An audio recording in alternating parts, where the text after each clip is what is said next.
Again, I'm going to read.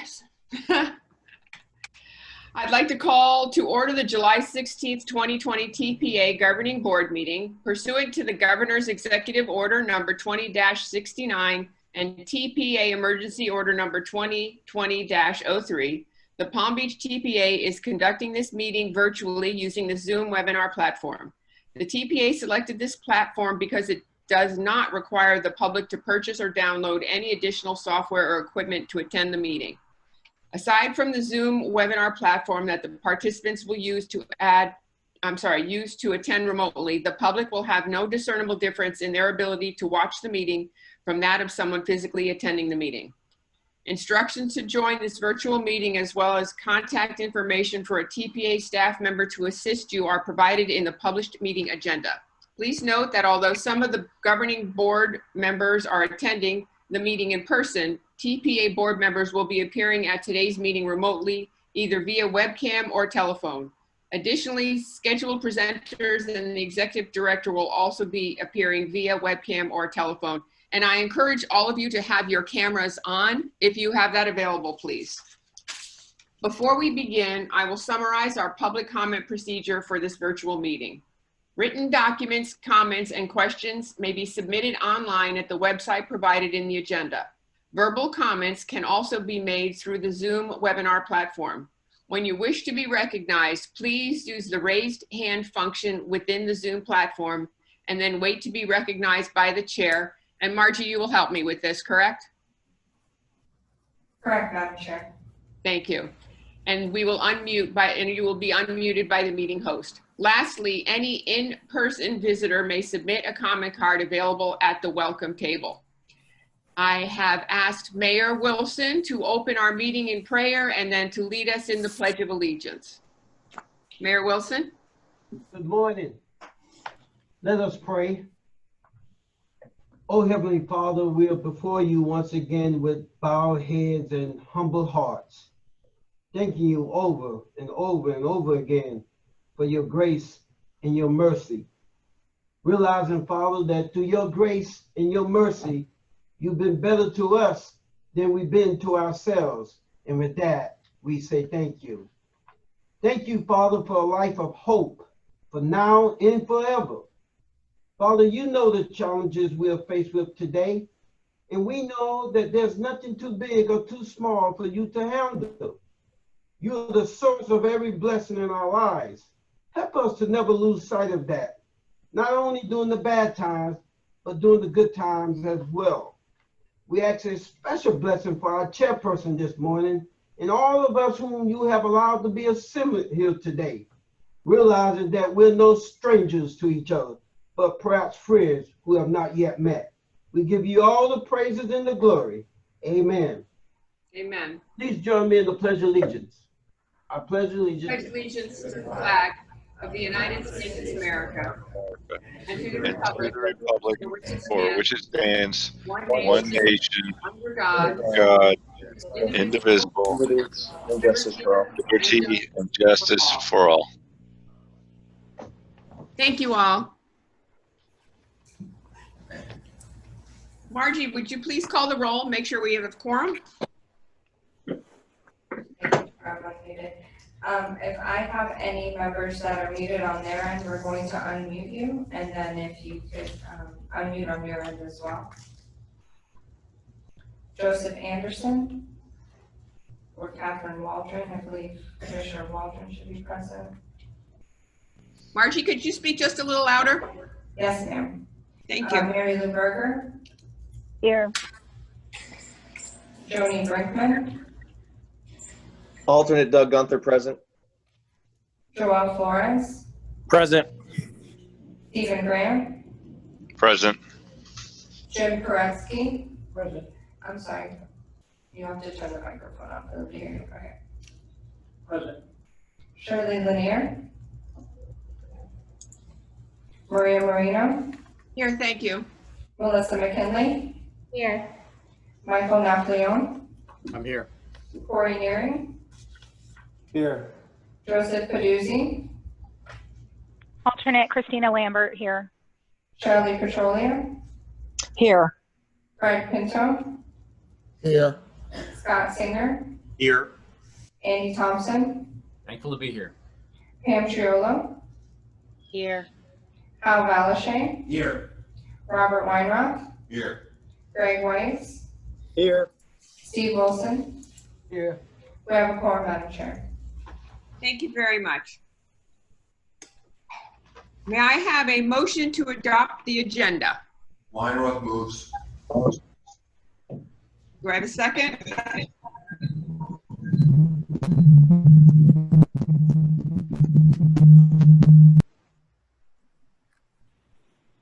I don't. I'm sorry. Did I I hear? don't have a second. I have Weinroth as a first. Hal is the second. Thank you, Hal. All those in favor? Aye. Aye. Thank you. Any opposed? Motion carries. May I have a motion to approve the minutes from June 18th, 2020? So moved, Singer. Thank you. May I have a second? Thank you. All those in favor?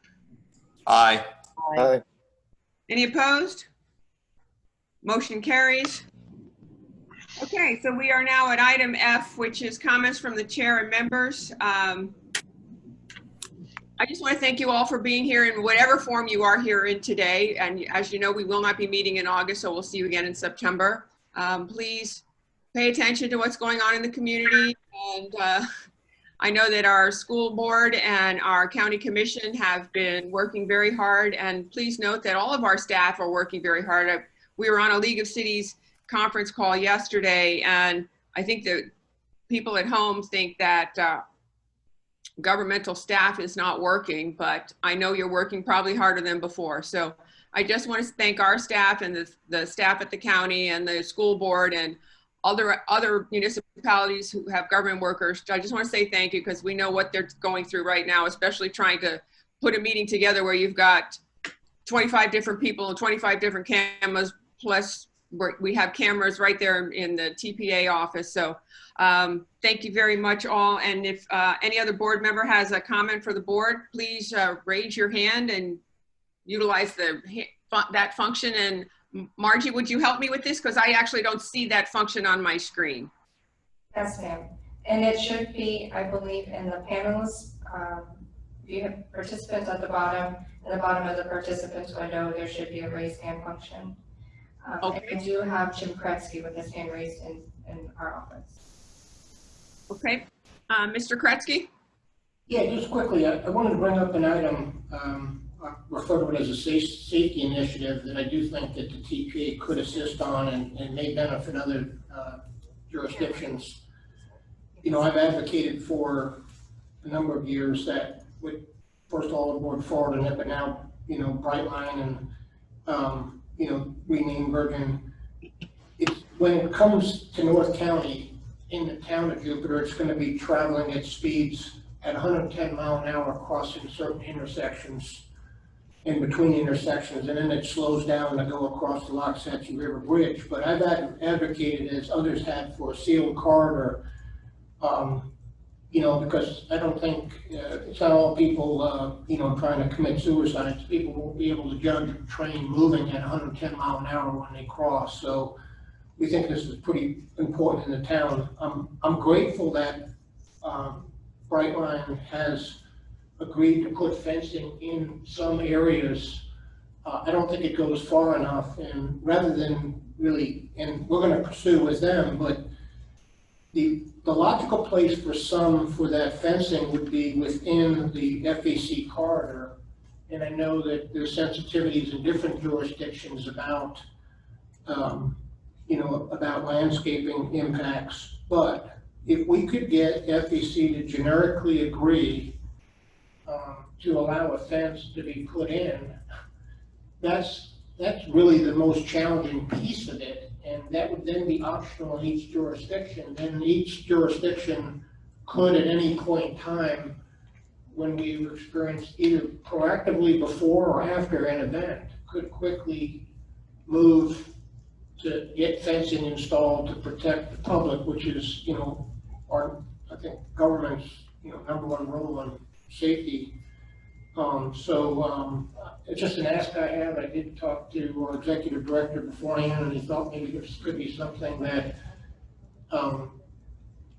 we could get some help on. But again, I'm not forcing it on every government that has property along the corridor, because it may not fit everybody. But I just know that if we were to approach it individually, it's like an act of Congress to get the approval for that. So why not get it approved generically? Because we all want to protect the public. Hopefully Brightline feels the same way, and then it's an easier thing to put a fence in. So that's just an ask I have. I don't expect one to talk about it here, but I did want to make that ask officially, and recognize Brightline for agreeing to put in some fencing. Thank you. And Nick, I'm sure you'll get together with Mr. Koretsky and see what questions can be asked and answered. Yes, Madam Chair. All right, thank you. Do I have any other raised hands? Yes, Madam Chair. I have Commissioner McKinley, followed by Mayor Petrolia, and then Commissioner Weinroth. Perfect. Okay, Commissioner McKinley. Yes, good morning. Thank you. Just a quick comment. Recently, State Representative Matt Wilhite and I sent a letter to the FDOT regarding the safety of the construction sites along Southern Boulevard. They're doing daytime construction, they're doing nighttime construction. There doesn't seem to be any consistency in how they mark those construction sites. The traffic patterns are always changing. As you know, Representative Wilhite is also a captain in fire rescue. He said there's been a number of pretty serious accidents through some of those construction sites. So if it's okay with Nick, I'd like to get a copy of that letter that we sent to DOT, and maybe the TPA could back us up on that request to make their construction sites a little bit safer. Thank you. Madam Chair, quickly in response. I did receive a copy of that letter earlier this week, and I'd be happy to circulate it to the board and follow up with District Secretary Jerry O'Reilly and the construction oversight staff at DOT on those questions. Thank you. Thanks, Nick. Mayor Petrolia. Thank you very much. First of all, I just want to say hello to everybody and hope everybody's doing well and your families as well. I just wanted to follow up on Mayor Koretsky's suggestion. We had a couple of deaths in our area due to people trying to cross the railroad tracks, especially down closer to the Atlantic Avenue, where it's very, very busy with a population of pedestrian traffic in our area. We ended up having to erect fences because we could not get the Brightline or anybody at the FEC to erect the fences. But we did it because of the safety reasons, especially in areas that are heavily pedestrian crossed where it's illegal to do it, but you know that it's happening. You can put a camera out and see how many people are actually crossing illegally in certain areas. Adding those fences has helped our situation out tremendously. So I support moving forward on anything that we can do to prohibit or help to eliminate anybody getting hurt, because again, these trains are coming through much faster than trains in the past, and these are not the suicide, attempts. These are actually people who are, walking across the tracks, not recognizing that the train was bearing down on them as quick as they were, and were not able to get out of their way. So anyway, I do support it. Thank you. I'm sorry, I do not see any other hands raised, and Margie, I think you said someone else had their hand up. So. Yes, Madam Chair, Commissioner Weinroth. Oh, thank you. Thank you, Madam Commissioner Chair. Weinroth. Just two things. The Board of County Commissioners met this week and approved the mid-year adjustment to the 5-year road program, which is in tandem with the resolution that we'll be dealing with today as far as the list of priority projects for 22 to 26. There were 20 delayed projects that we approved, and there was a total mid-year adjustment of $270 million. Municipal leaders should consider reviewing that list to make sure that the projects within your district are being moved along to your satisfaction. Also, just for a point of information, the Board of County Commissioners and Palm Beach Gardens had a meeting, and we are still in discussions with respect to the issue of impact fees versus mobility fees. and that matter will probably continue on as long as our conversations about State Road 7. Other than that, Madam Chair, I have nothing else. Thank you very much. Anyone else? Okay, so I will now invite Nick to give his executive director's report. Thank you, Madam Chair. Good morning, members of the Palm Beach TPA gathered here and abroad. It's good to be with you this morning. A handful of items I wanted to review with you. First, we have an advertisement out for general planning consultant services, a request for proposals. The proposals are due to the TPA this next Monday, I'm sorry, July 20th. And we would encourage you, if you have any private sector connections, to make them aware of this opportunity and encourage them to submit if they are interested in supporting the TPA's work as we do transportation planning for Palm Beach County. I want to make you aware that I-95 Woolbright Road intersection is, or interchange, DOT is hosting a project development and environmental study. So what they're doing, reminder, PD&E is the first phase prior to design, prior to right-of-way acquisition, prior to construction, where they're looking at what should be built to accommodate future travel demands at that interchange. They're going to be conducting an online public workshop on July 22nd. That's going to happen at 5 p.m. We have a hyperlink in the report that will allow you to join that workshop, as well as a website that will allow you to obtain additional information.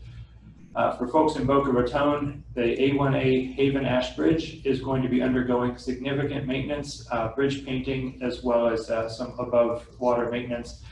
And it's going to result in a full closure of that bridge. That's set to begin August 1st. There is a public meeting, again, a virtual public meeting on July 23rd to explain that information a little more fully, and wanted to make sure that the folks in Boca Raton, as well as people traveling in that area, are aware of that and the detours that will result. And then Atlantic Avenue 995, Mayor Petrolia, this is your area. A new lane configuration opened just this week. The northernmost westbound travel lane, the outside westbound travel lane, is now an exclusive on-ramp for access to northbound and southbound I-95. I want to make sure that travelers are aware of that modification to the interchange in that area. Next item is an encouragement to our local communities to continue to push for the, and Alyssa, you can jump to the next slide for me. It's an encouragement to our local communities to continue to push for responses to the U.S. Census. Encourage everyone to fill out that census survey. We're only at about 60%, and as a reminder, this impacts federal transportation funding that will be available to our county based on our population. So we really want to make sure that the survey information is accurate and reflects the number of people that live here, because those are the people we're planning for and trying to accommodate in the investments that we make in our transportation system. I want to remind our governing board members that we did promote and publish our interactive comment map last month, and that we would encourage you to point people to this as an online opportunity to submit input to the TPA, help us identify issues, hotspots, things that we need to pay attention to with respect to transportation infrastructure.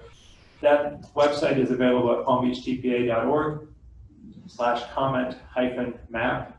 And then again, want to encourage our governing board members in specific to consider attending an online conference in these coming months. We have assembled a list of transportation-related national conferences that are happening in the next few months that are online. Our strategic plan encourages you, and in fact directs me to pay for you to participate in these kinds of events. And so we'd love to have as many of our elected officials as our scheduling permitting enabled to attend one of these events to take advantage of this. I want to mention that our statewide MPO group is scheduled to meet on July 30th. We're still discussing whether that meeting is going to be permitted to happen virtually. I know Commissioner Weinroth has been a strong advocate for getting permission from the governor's office through some sort of a determination or a modified executive order that would allow a statewide group like the MPOAC to meet in a virtual capacity instead of assembling in person in Orlando. We're working through the details of that right now. And then also in the interim period when we won't have a TPA governing board meeting or committees, we are scheduled to have a SEFTEC, a Southeast Florida Transportation Council meeting. That's the formal partnership between the Broward MPO, the Miami-Dade TPO, and our agency, That's scheduled to happen on August 7th, and that meeting will include the endorsement on a regional scale of our regional transportation plan, which is essentially a compilation and assembling of the 3 locally established long-range transportation plans that were recently adopted by all 3 of our agencies. That's scheduled to occur on August 7th. As a reminder, there are no governing board or advisory committee meetings in August, and our next board meeting will be held on September 17th. And then one item I wanted to mention that I had omitted from this report, but thinking about the intergovernmental dispute process, Commissioner Weinroth reminded me, we are scheduled this afternoon to have a discussion with a formal mediation meeting, rather, with the City of West Palm Beach regarding their challenge of the TPA's long-range transportation plan amendment that was adopted in February.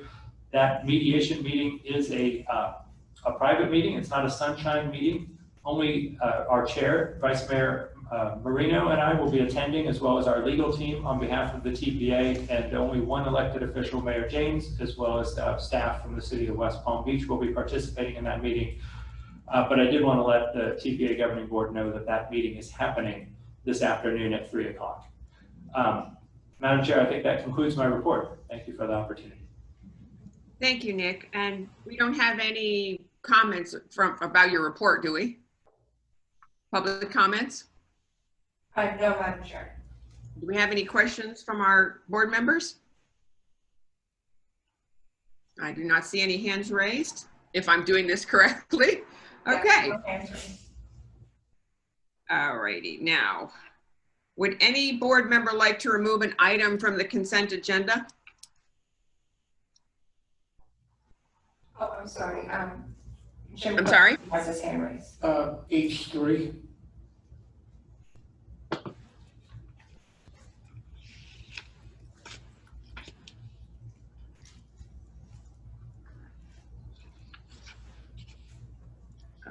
Okay. All right, so may I have a motion? Oh, excuse me. Paul, remind me what the procedure is here? What you can go ahead and do is approve the consent agenda that has not been withdrawn and take a motion on that. And then you can proceed to take up the item that's been withdrawn if you wish. Thank you very much. Okay, may I have a motion and a second to approve the consent agenda with item H3 pulled? Madam Chair, agenda items H1 and 2 are moved. Second. All those in favor? Aye. Aye. Aye. Thank you. Any opposed? Motion carries. Discussion on item H3. And I have Jim Kretzy with his hand raised. Okay. Mr. Kretzy? Yeah, I just pulled this. I really felt if I didn't do so, I'd be remiss in filling my role here. I just want to reflect. I think it's important to conduct an annual performance review, regardless of whether there is or isn't a merit increase adjustment. And I think it's just kind of ironic that the timing fits right in. We have a strategic plan that we set for each year, and then we get a report card. So here we are, right before us, you know, the results of that. And I know it's always awkward. The most awkward thing I find about government is in fact doing a performance review for an individual in public. But I also have always, and to this day, the TPA, how it functions, how we function as a group, I always think is just incredible with our differences that we have, how we come together on so many things and do work collaboratively. And in large part, our executive director helps make that happen. I know we have conflicts, but I did want to reflect that. So I just thought it was unusual for me that we weren't doing, you know, maybe people realize the strategic report card evaluation was in review, but since it wasn't stated as much as such, I wanted to just reflect on that myself, that, you know, the success Vice Mayor Marino, Chair, you had mentioned about how government really is still working. Well, perfect example here, and the fact that despite what we've been through, here we were able to achieve most of what we had set out to do, and that's commendable. And as a minimum, I just wanted to say thank you to the executive director for his leadership here. I just thought it was, again, unusual just to kind of maybe pass by a whole year. So that's why I pulled it. Thank you. Actually, Nick and I have sat and talked about this for a long time, many times. So Jim, thanks for bringing it up and pointing out that Nick, actually, you've done a great job. You've juggled a lot of balls over the last year. And I guess I quietly always thank you for this, but publicly, I'd like to do so also. And if there's anyone else that would like to comment, please raise your hand. Any hands raised? I can't see any. I don't see any, Madam Chair. I'm sorry? I don't see any hands raised. Thank you very much. So may I have a motion and a second to approve item H3? Move to approve. Okay. So I have a motion from Ms. Pam Triolo, and I think I had a second from Hal. Is that correct? I had, yes. Okay, perfect. All those in favor? Aye. Aye. Any opposed? Motion carries. Thank you very much. Let's see. We are on to general public comments. I don't believe we have any general public comments on items that aren't on the agenda. Is that correct?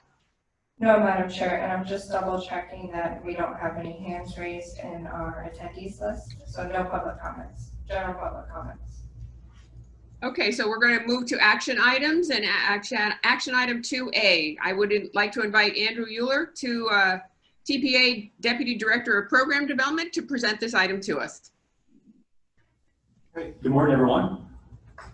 I'm going to be presenting on the list of priority projects for fiscal year 2022 to 2026. And by Florida statute, the TPA is required to adopt a list of priority projects that we then send to the district for their development of the upcoming APDOT 5-year work program for fiscal year 2022 to 2026. So what you'll see in this list and in your backup is the list of priorities of the projects of ones that we directly fund. So this is coming from funds that we directly prioritize. So when I go through this, I'm only going to be covering the highlights that we have for you from current projects on the list, any changes to those, and then I'll be highlighting any new products on the list.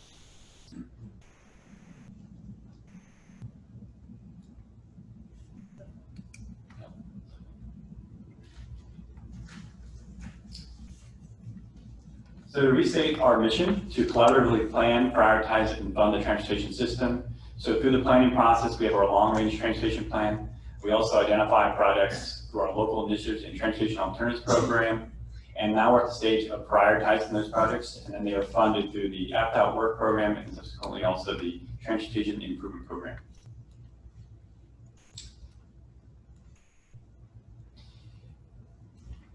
Here's a timeline that you have all seen before. This is the timeline for fiscal year 2022 to 2026, a road to adoption of our transportation improvement program. And it all really starts today with our list of priority projects. So that's what we do here in July. And then it makes its way through APDOT, and then you all review it. And then we have a final adoption of a transportation improvement program in June every year, which goes into effect July 1st. So we are now, as it started July 1st, we're operating under the fiscal year 2021 to 2025 transportation improvement program. So this is really going into next year's tip. So I'll be covering the 3 main priority project sections that we have: state road modifications, local initiatives, and transportation alternatives. The first one, state road modifications. These come from long-range transportation plan line items, and then also applications that we get for multimodal products on state facilities. This is predominantly funded with state funds, and it's roughly around $20.5 million a year. Then I'll be going through the local initiatives, which are an annual competitive application process for multimodal products on county and city facilities. And these are mostly state surface transportation funds, or federal surface transportation funds, And so we typically see around $22.8 million a year. And then lastly is transportation alternatives, and that's another competitive application process that we have for non-motorized projects. It's smaller in scale than the local initiatives, and we have roughly $3.1 million a year from predominantly federal funds. So I'll be going through some highlights for all three of those sections. The first is state road modifications, and these main highlights are provided in your backup. The first one involves US 1 Multimodal Corridor Study projects. So this is a series of projects that are line items in the priority list. And many of these originated from our US 1 Multimodal Corridor Study that was completed about 2 years ago. The first is a deletion of a project that's currently on the priority list, US 1 repurposing from Albemarle Road to Okeechobee Boulevard. AFDOT rescinded their approval of this being a lane reduction. And so when the city of West Palm Beach has AFDOT on board with the lane repurposing, they can reapply to be on the list of priority projects. The next is to fund enhanced transit shelters throughout US 1 to advance that project. And then there's the advancement of multiple lane repurposings in the city of Boca Raton, West Palm Beach, North Palm Beach, and Lakewood Beach. We are also requesting the FDOT to accelerate Atlantic Avenue widening from West Alliance Road to Jog Road. And then we also have a series of projects on Okeechobee Boulevard, one being enhanced transit shelters from State Road 7 to US 1. And then we have for FDOT to also fund the street lighting on State Road 80 from State Road 15 to County Road 880. And the status of this one is FDOT's currently doing the warrant study that should be completed at the end of this month is the expected timeframe for that. And then FDOT is looking to come to you all, the board, in September to discuss the findings of that warrant study. And lastly is to fund transit signal prioritization on Lakewood Road corridor, which is one of the other enhanced transit corridors identified in our long-range transportation plan. On the list, you'll see 8 new projects. These are going to be shown up in the bottom of the state road modifications list. So it typically goes in order of the year it made the list and then the priority ranking for that year. So these 8 new projects will be at the bottom, and they are Federal Highway at Spanish River Boulevard in Boca Raton, and that's to add bike lanes and a mass storm conversion. There's a series of Palm Beach County and Boca Raton signal projects, and these are our 2 signal maintaining agencies within the county, and these projects encompass 36 intersections total over 3 projects, and this is to replace span wire with mast arms and steel straight poles. Next is a series of State Road 715 projects related to sidewalks, lighting, and buffered bicycle lanes. There's 3 projects total, and State Road 715 is one of our state roads out in the western portions of Palm Beach County. So through our long-range transportation plan, we identified pedestrian sidewalk gaps and also bicycle gaps, and so these sort of originated off of those analyses. Next is the Lake Ave and Lucerne Ave in Lake Worth Beach. And this is to add stamped concrete crosswalks, replace sidewalk pavers, and improve drainage within a current resurfacing project. So every time that we see a new resurfacing or bridge modification in the work program, we look into seeing how we can also try to incorporate other types of improvements while they're doing those maintenance projects, whether that be complete streets, safety improvements, or other types of improvements. And this is one of those projects that is up for resurfacing. Great. How are you? Next is the local initiatives projects. This is the annual competitive application process.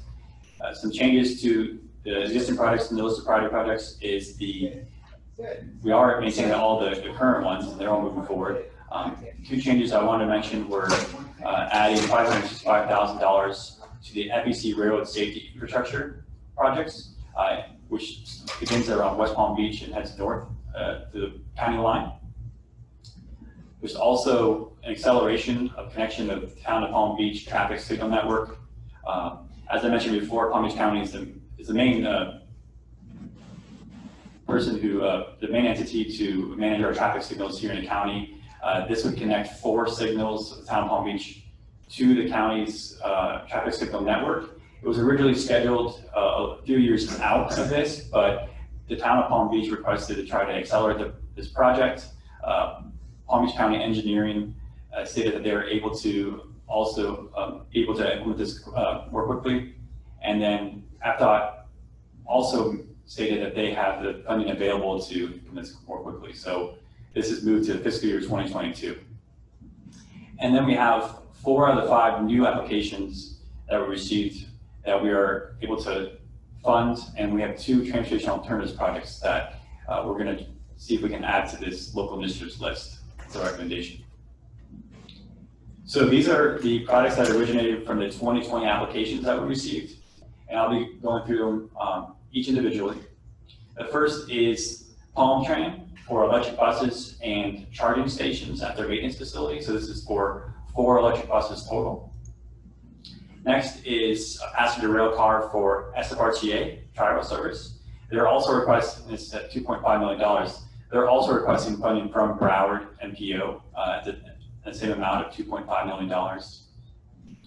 Next is Lakewood Beach, has Southeast Coast Street and South H Street, and this is a reconstruct roadways to one-way pairs with 4-foot designated bike lanes. And then the next one is Greenbrier Boulevard from Aero Club Drive to Greenwood Shores Boulevard to construct 4-foot designated bike lanes, and this is in the city of Wellington. This one, you'll see an asterisk next to its TPA score. Our overview in our local initiatives and transportation alternatives programs has a recommended threshold of 25 points or higher to be included on the list of priority projects. So we have roughly $22.8 million available in federal funds to go towards priority projects per year. Based on our applications, we're not currently at that $22.8 million mark. So TPA staff, since there's funding available, we're recommending inclusion of this project on the list of priority projects. And then the next 2 are projects that originated as applications in the Transportation Alternatives Program. The Transportation Alternatives Program, which we'll see in the next slide, has a cap of around $3.1 million. There was more projects applied for than funding available in that program, and there was funding available here in local initiatives. So we've had committees recommend moving these 2 ones that are not going to be funded in transportation alternatives and move to local initiatives. So if we move forward with these 2 on this local initiatives list, they do come from different stipulations and eligibility requirements at the federal level, but the TPA staff will work with APDOT and seeing how we can make sure that these get funded. So next is that Transportation Alternatives Program. This is for those small-scale, non-motorized transportation projects. We're maintaining all the existing projects within the priority list. They're all moving forward. Here's the top 4 new projects that were funded for this last round of applications. So the first time you're seeing them. The first ranking one is Lakewood Beach, and this is ADA improvements and sidewalks and curb runs throughout local roads within the city. Next is Palm Beach Gardens, applied for Kyoto Gardens Drive from Military Trail to alternate A1A, and this is construct 5-foot bicycle lanes and 8-foot pathways on the north side of the roadway. And then Westgate CRA applied for Cherry Road from Military Trail to Quail Drive, and this is for multiple pedestrian safety improvements along that corridor.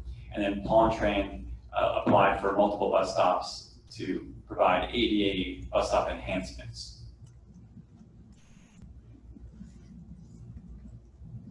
And that's all really I have for you. I can take any questions related to the presentation or any other products that are outlined in the packet. I'm sorry, Madam Chair, I do have quite a few hands raised. Okay, do we have any public comment before we do that? I do, Madam Chair, and I'm sorry, I'm going to mute someone because I'm getting some feedback here. Okay.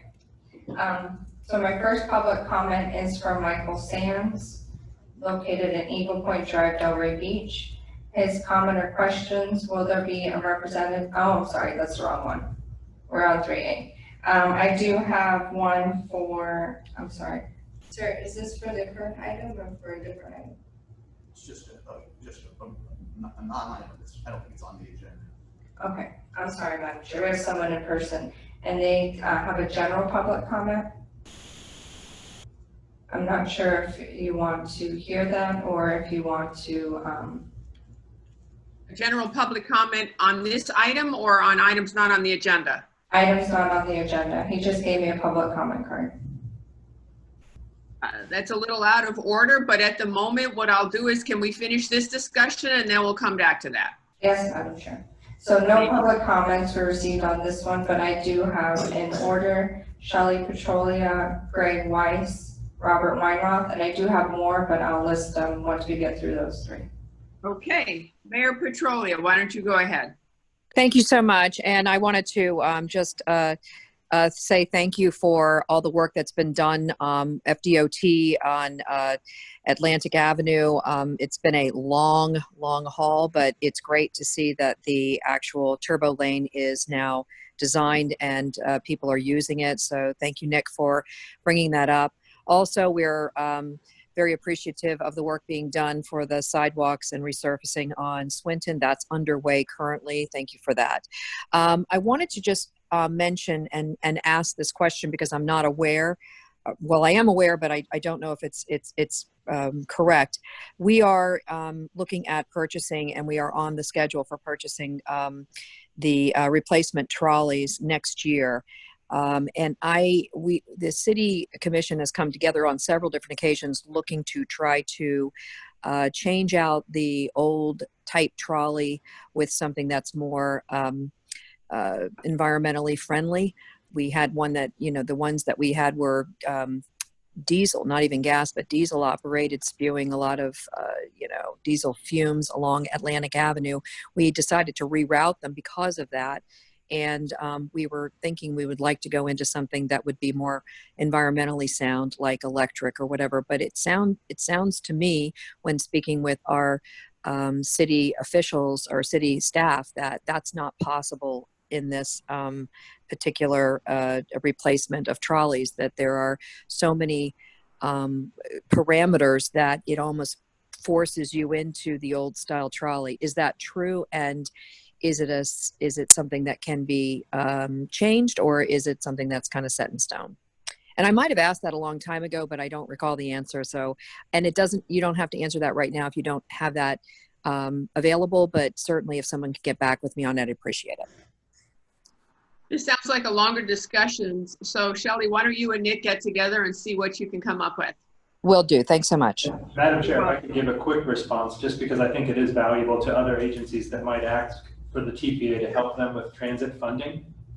The quick answer is we are only able to give you funding through Federal Transit Administration, so through the FTA, which means that any vehicles that you buy have to comply with federal purchasing regulations.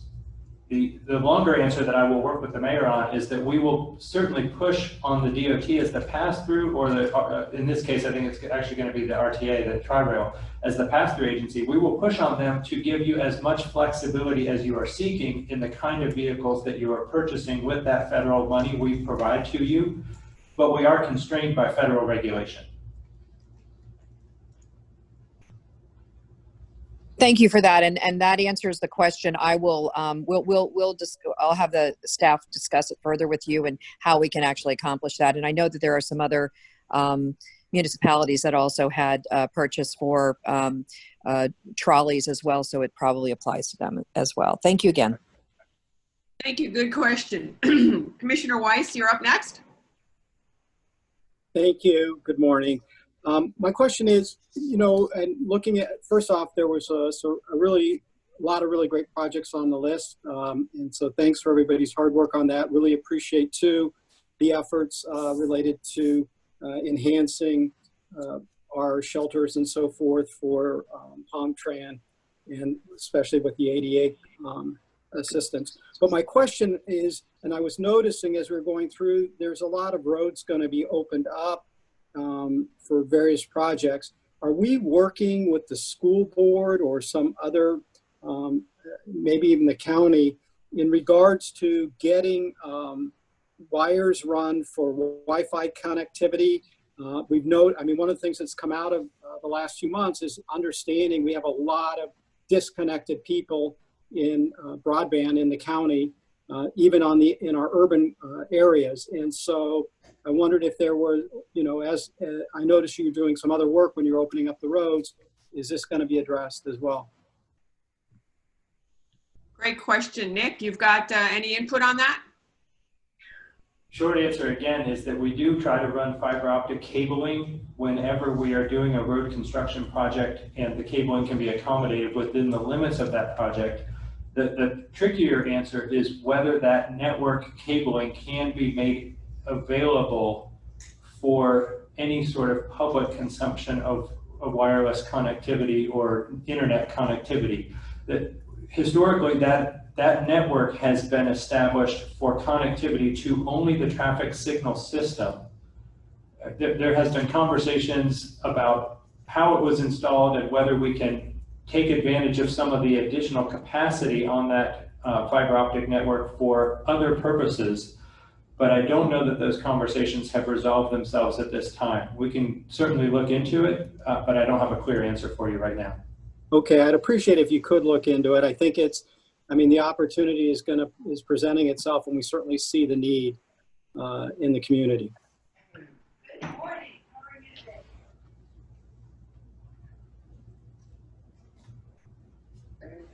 Thank you. I believe Commissioner Weinroth, you're next up. Thank you, Madam Chair. I am very happy to see the project 14-3 Atlantic Avenue from State Road 7 to East Lyons Road. Every time we have a project that comes before the Board of County Commissioners, we get significant pushback from the community with respect to that road and how it's overburdened and how we need to give it a rest. But it's certainly great to see that we've got the right-of-way being acquired, and also hard to see the work being programmed for west of Lyons to State Road 7. So those are two projects that I'm very happy to see are in this state road modifications. I also wanted just to make a shout out for Palmtran and thank them for the foresight to be getting 4 new electric buses. Since I've been on the Palmtran Service Board prior to my service on the commission, I've been working hard with the executive director to get them to move in that direction. And I think putting the electric charging stations at the maintenance facility is a step forward. I'm still working on our county administrator to do likewise with our county facilities, and I've been promised that we might even see electric charge stations before November. We'll see if that occurs. One question, Nick. I know again from my service on Palmtran Service Board that Palmtran has a contract for installation of transit shelters, and that has been a problem. I've always felt that the choice riders need to have a place where they can shelter, otherwise they're not going to be using the public transportation. How is this being coordinated with the efforts of Palmtran to put additional transit shelters out in the county? Very deliberately. You're right. Palmtran has a contract with Outfront Media that binds their ability to install new shelters. It constrains their ability to be responsive to the needs of the transit riders. We are continuing to try to allocate funding to assist the transit provider with enhanced shelters so that the customer experience is better. But Palmtran has some work to do, and we're doing everything we can to help them, but they have some work to do to get out from under the constraints of that contract and be free to install shelters where funding is provided and ridership dictates that that investment is worthwhile. And again, if the executive director of Palmtran is listening, this has been an issue that has been going on for several years, and we need to get out from under that contract. Apparently, the provider, the vendor, has an ability to veto any location that Palmtran would like to put up a shelter. if they don't feel that they want to put it up, which is just an amazing contingency in that contract, and we do need to get out from under that contract. One final comment, Madam Chair, and I'm sure we also have former Commissioner Abrams watching. He always is keeping an eye on us, and wanted to point out we're buying him a new train car. So thank you, Madam Chair. You're welcome. Thank you. And also, I maybe encourage some of the municipalities to do what we did in the gardens, which was we took some of our art and public places dollars and did constructed passenger stops. And they're just these pretty green stations. So maybe encourage other municipalities to use their art and public places dollars for that. Okay, I believe Christina Lambert, you have your hand up, is that correct? Thank you, Madam Chair. Thank you to the TPA staff for this presentation. There are a number of great projects on here that I'd love to support, but I can't with the inclusion of the State Road 7 items on here. So, Madam Chair, I'd like to move removal of the State Road 7 projects, but I don't know if I should do that now during this discussion, but I would like that noted before we vote on this package. So noted. Paul, do you have any comment? No, ma'am. Thank you. Madam Chair, I still have 5 people with comments. Yep, I've got Mayor Grant, are you next up?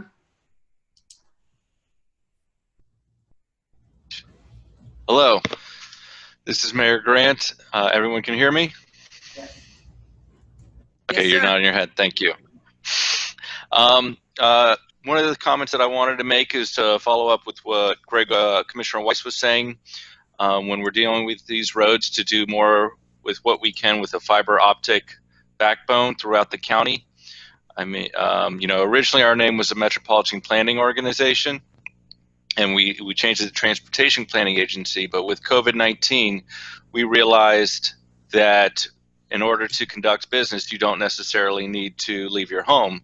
However, if you do not have high-speed internet access, it makes things much more difficult. And our current system, I think in the county, I know that specifically in Boynton Beach, we would love to have government assistance with fiber optics to build that backbone network. And so my question is, to the board and to Nick, is that something that we can look to spend money on in the upcoming years? Nick. Madam Chair, in response to the mayor's question, I'm going to need to investigate that as to whether it's an eligible expenditure of transportation funds to install fiber optic cabling solely for the purpose of providing internet access to members of the public or to various entities along those corridors. I think what's happened in the past is we have been enabled to use federal dollars to install the fiber optic cabling network for transportation purposes. And then one of the constraints on that installation is that it was funded with federal transportation dollars, and repurposing portions of the capacity created by that network for other purposes has been it has not been a clean yes. I think we've been still continuing to investigate that. But the question, can we use federal money to install fiber optic network solely for the purpose of providing internet service without any transportation value? I'm guessing the answer is going to be no on that, but we can continue to pursue the question of, if we are installing transportation related network, can we repurpose some of the capacity that is installed for other purposes? I would be happy to report back to the board after we do a little research. Thank you. Nick, if you'd allow me just to jump on that for a second. The situation with the schools right now has certainly highlighted the need for enhancing the broadband within the county. And the county is working with the school district, and we are aware of the FDOT capacity that is probably available, and we're trying to determine how we can exploit some of that capacity so that we can improve the broadband access for our students. Since last night, the school board made the decision that they're going to have virtual schools, at least for the near term. So broadband is certainly something that, as the mayor says, is very important to businesses, for people who are working from home or sites outside of their normal workplace, and certainly for our school districts. It's essential that we not have a disparity in the ability for students to have an education based upon where they live. And so this is going to be a priority for the county, and I would welcome the assistance of the TPA, FDOT,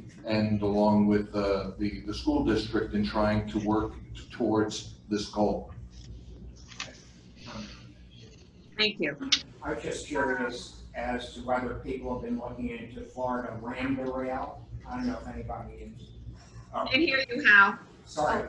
I was, people that are talking about high-speed internet. You know, Florida has a very robust core backbone called Florida Lambda Rail, and I don't know what the status is of people connecting to that. It obviously runs along rail corridors, as the name implies, but you know, there's tons and tons of fiber capacity on that, and I know they've been trying to hook municipality. I don't know if they've been trying to hook municipalities, you know, businesses, etc., have been looking into that for years, and I don't know, Steve, if you've pursued that at any point.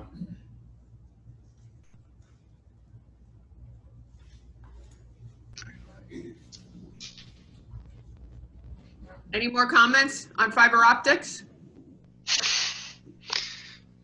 I'm good. Thank you so much. All right, thank you.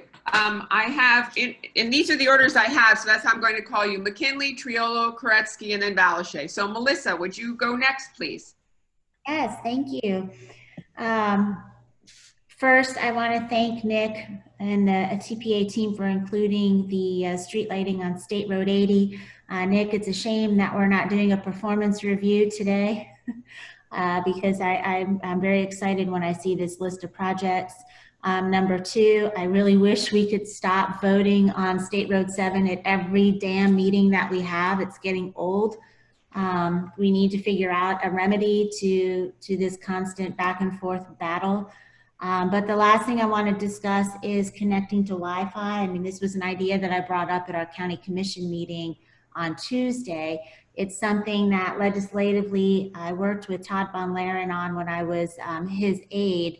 And I reached out to Congresswoman Lois Frankel on Tuesday, since she sits on infrastructure committees in Congress. Her staff is looking into that for us. I've also reached out to the National Association of Counties to see if they've got any best practices anywhere else in the state. So we are looking into that, and Nick, I will make sure that you and your team stay abreast on those conversations. Thanks. Thank you. Mayor Triolo. Thank you, Madam Chair. First of all, I love your bus shelters. Thank you. Every time I come through, I'm like, I want those. So good idea. I come here with so much excitement because I think in the 8 years since I've been here, I've never seen so many projects happening in Lake Worth Beach. I am thankful, I am grateful, and I'm so excited because we have so much new development that's going on throughout our community. You'll see 300 to 400 new units on Dixie Highway coming in, new projects, and all the resurfacing of Lake and Lucerne, and the sidewalks in our downtown. And the one area, if I might just express a little disappointment, and please forgive me for that. First of all, Nick and everyone at TPA, thank you, thank you, thank you. I want to thank my staff for working literally day, night, and overnight to get things shovel ready and get new projects to be submitted in all of the areas that we're discussing in this item. The only one that's a bit disappointing, and possibly, Nick, you might be able to help, is under local initiatives. It's page 53, item 20-3. And a lot of people may not be familiar with Southeast Coast and H Street. It's right just west of City Hall. It's in our West Village area that it's being called now. It's an area of tremendous investment by our local CRA in an arts district, and we have those artist work lofts and whatnot. But the area in question is actually our TOD. And if you'll see on the local initiatives item, it shows $5 million being given to the city of Lakewood Beach to basically work. That whole area has just been invested in by a group that's putting a project called the Bohemian in place, and will also include our future area for a train stop in that location. We've been granted the $5 million, but actually going through the process with FDOT and the organizations involved, they've actually only pledged or a little over $3 million to do that, and including surfacing projects and not actual constructions below the pavement. And it's disappointing because, you know, sometimes we apply for these local initiatives. It's nice to have projects that we can include in our budgets, but this is more of a need to have project in that this is our TOD. This is, you know, our community is one of the strongest communities that uses local transportation, whether it's buses, whether it's Tri-Rail. And I would ask to see if maybe staff, Nick, you could help us work with them to try to get more of this project included. It's so very important to the revitalization. The Bohemian project is actually going to bring about 300 to 400 new units, which is 800 new people switching these roads to one-ways and being able to maneuver around the downtown. And as you know, west of Dixie Highway is an area for great growth in our community. So I reach out to you, Nick, and to my fellow members and to FDOT to please work with us. This is an important area for the city, and we really need it. Thank you so much. Thank you so much, Pam. Okay, next on my list is... Madam Chair, if I could take a moment just to respond, because I think, again, the answer is beneficial to all of our board members and their staff.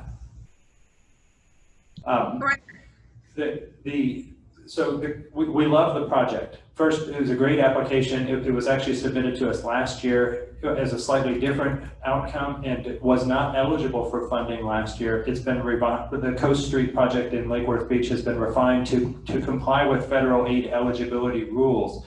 Here's the key. The federal aid money that we have, what they call the Surface Transportation Program money, can only be spent on the federal aid eligible network, which means you have to be a collector road or bigger in order to receive federal aid money, unless you are primarily a pedestrian and bicycle facility project.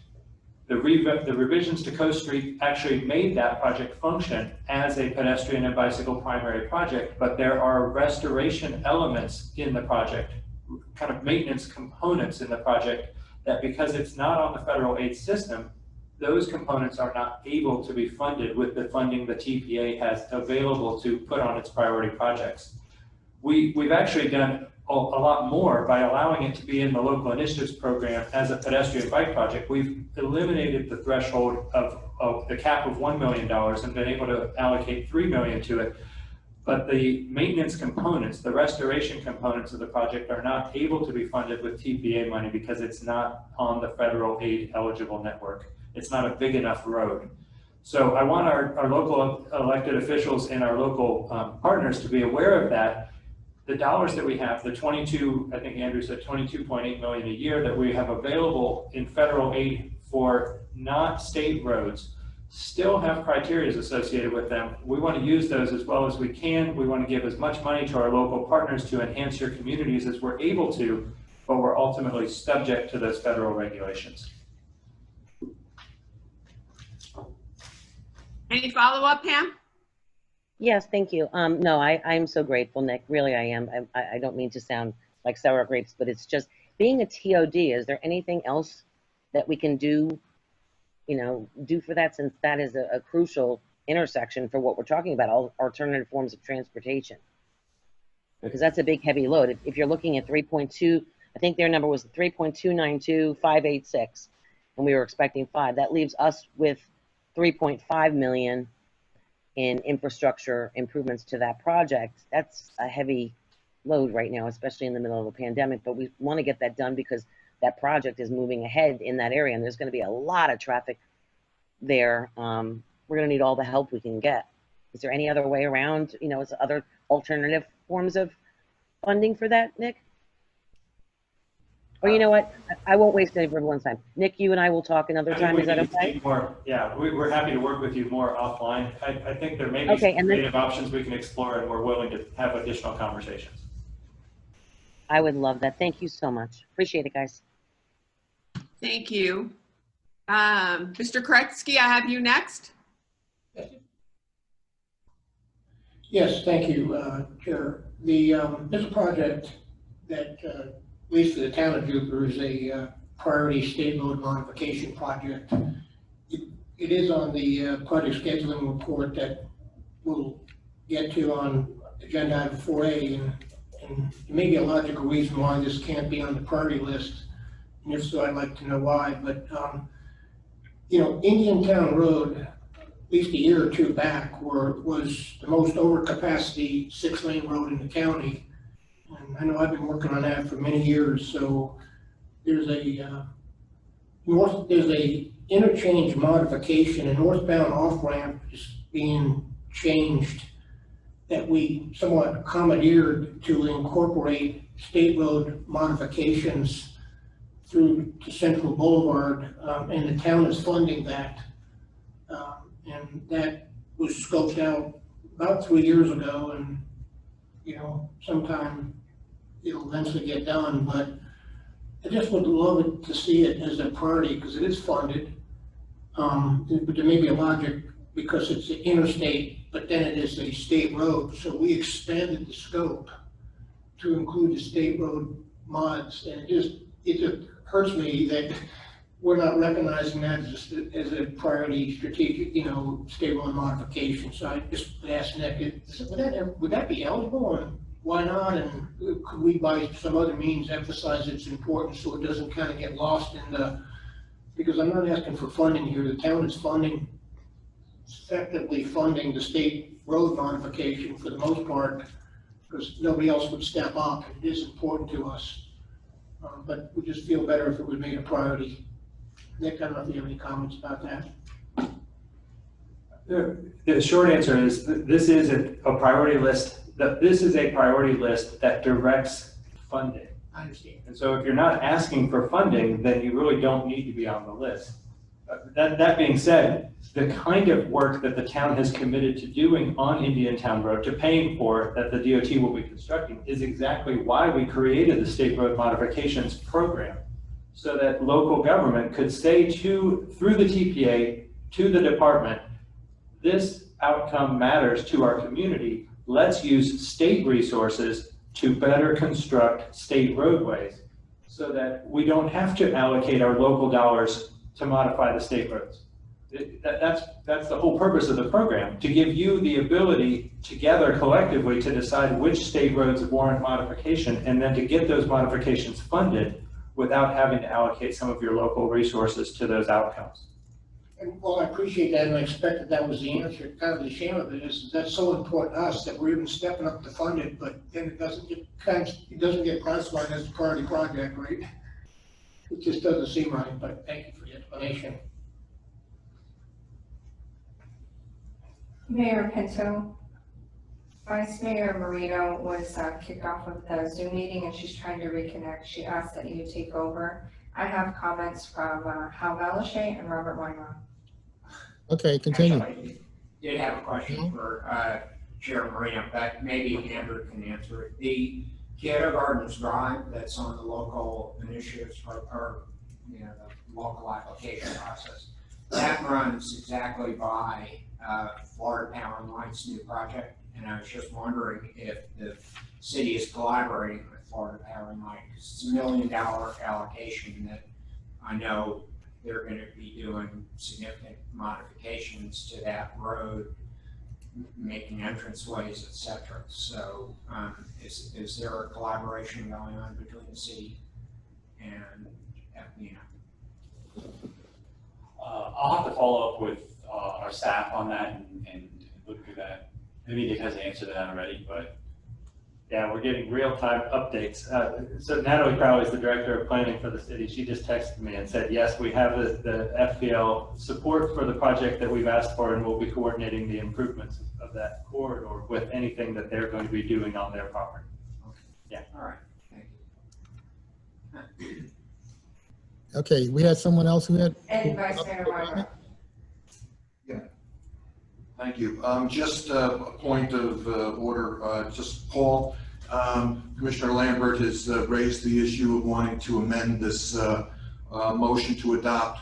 Would it be in order for her to make that motion, or would it be in order to make the motion to adopt and have her attempt to make a motion to substitute her motion? I think the easiest thing is the way we've handled this in the past, and that is simply to make a motion to amend the document by striking the projects that she wishes to delete. Then the body can vote on that, and then after voting on that amendment, then you would take up a motion to adopt the document. Okay, so you're going to amend the motion that hasn't been made yet. I mean, you're going to amend the resolution even though it hasn't been made yet. Well, I'm assuming there'll be a motion to adopt the resolution.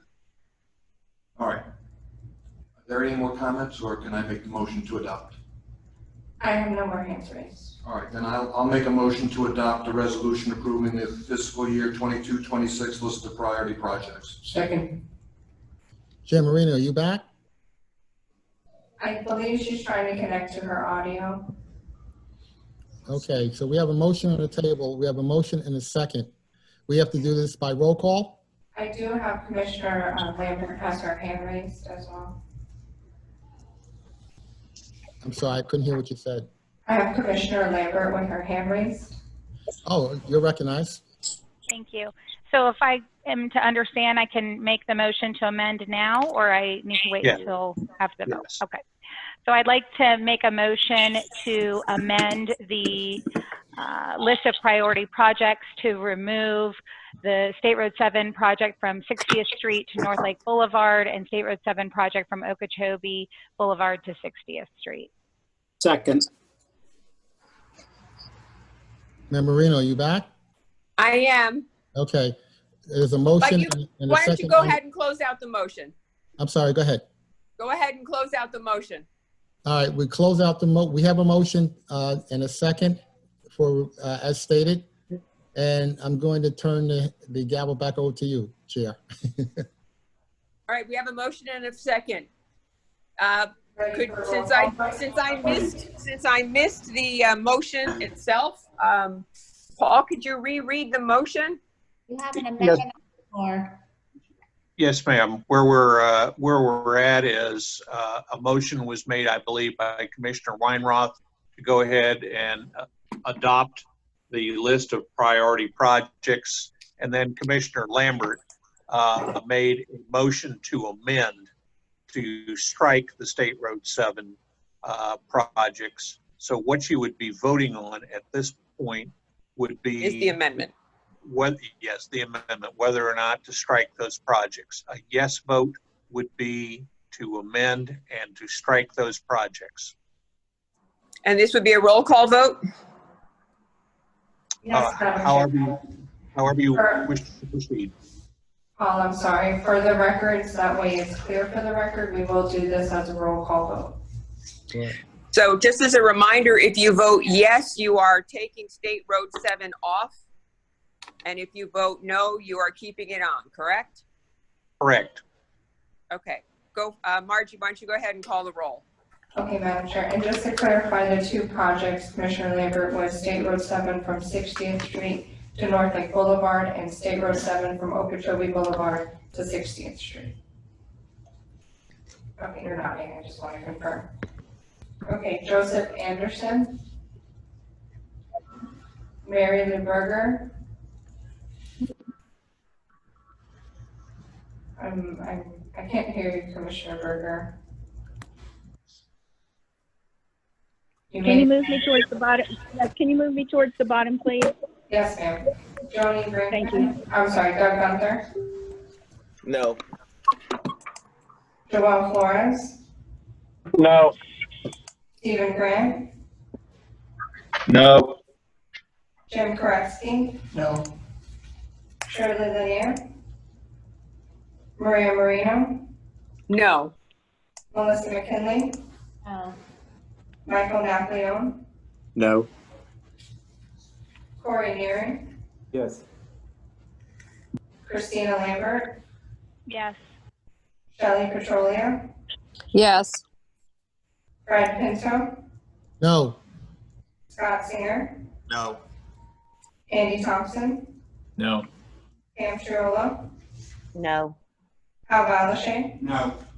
Robert Weinroth. No. Greg White. Yes. Steve Wilson. No. Mary LeBurger. No.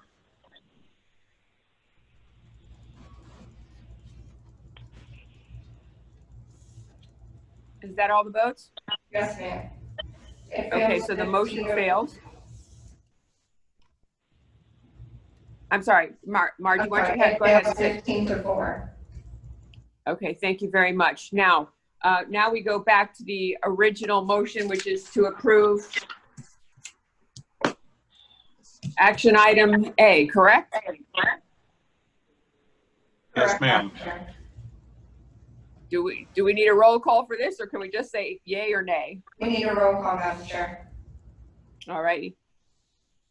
I'm gonna go the opposite way this time. Okay. Stephen Wilson. Steve Wilson. Yes. Thank you. Greg Weiss. I'm sorry. No. Thank you. Robert Weinroth. Yes. Hal Balache. Yes. Pam Chirolo. Yes. Andy Thompson. Yes. Scott Singer. Yes. Fred Pinto. Yes. Shelley Petrolia. Yes. Christina Lambert. No. Roy Neary. No. Michael Napoleon. Yes. Melissa McKinley. Yes. Maria Marino. Yes. Shirley Lanier. Jim Koretsky. Yes. Stephen Grant. Yes. Joel Flores. Yes. Doug Gunther. Yes. Mary LeBurger. Yes. Joseph Anderson. Or Catherine Waldron, I apologize. It passes, Madam Chair. Thank you very much. I just wanted to comment and say that, it's been a really tough time with development and transportation and everything. And I'd like to give a shout out to all of our, those in the construction industry that were essential services. They really did essential services during COVID, laying sidewalk and roadways and lighting and paving. And I think they don't get the recognition they deserve. So this is just a small shout out to them and to the TPA for recognizing how important transportation is during COVID. So we will move to our next item on the agenda, which is, I'm sorry. We have one public comment for an item not on the agenda. Is that correct? Yes, Madam Chair. Would you please invite whomever that might be up to have his or her 3 minutes? Yes, Madam Chair. I have Keith Krieger.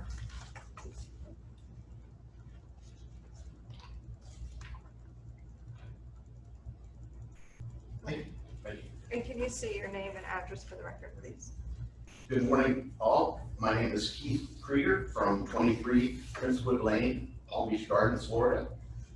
I'm here today. I hear a lot of talk about the FDOT work program, and I'm an engineer, professional engineer since the 1980s, and I'm all for professional engineering projects, professional engineering design, and DOT projects here in Palm Beach County, all for Palm Beach County itself.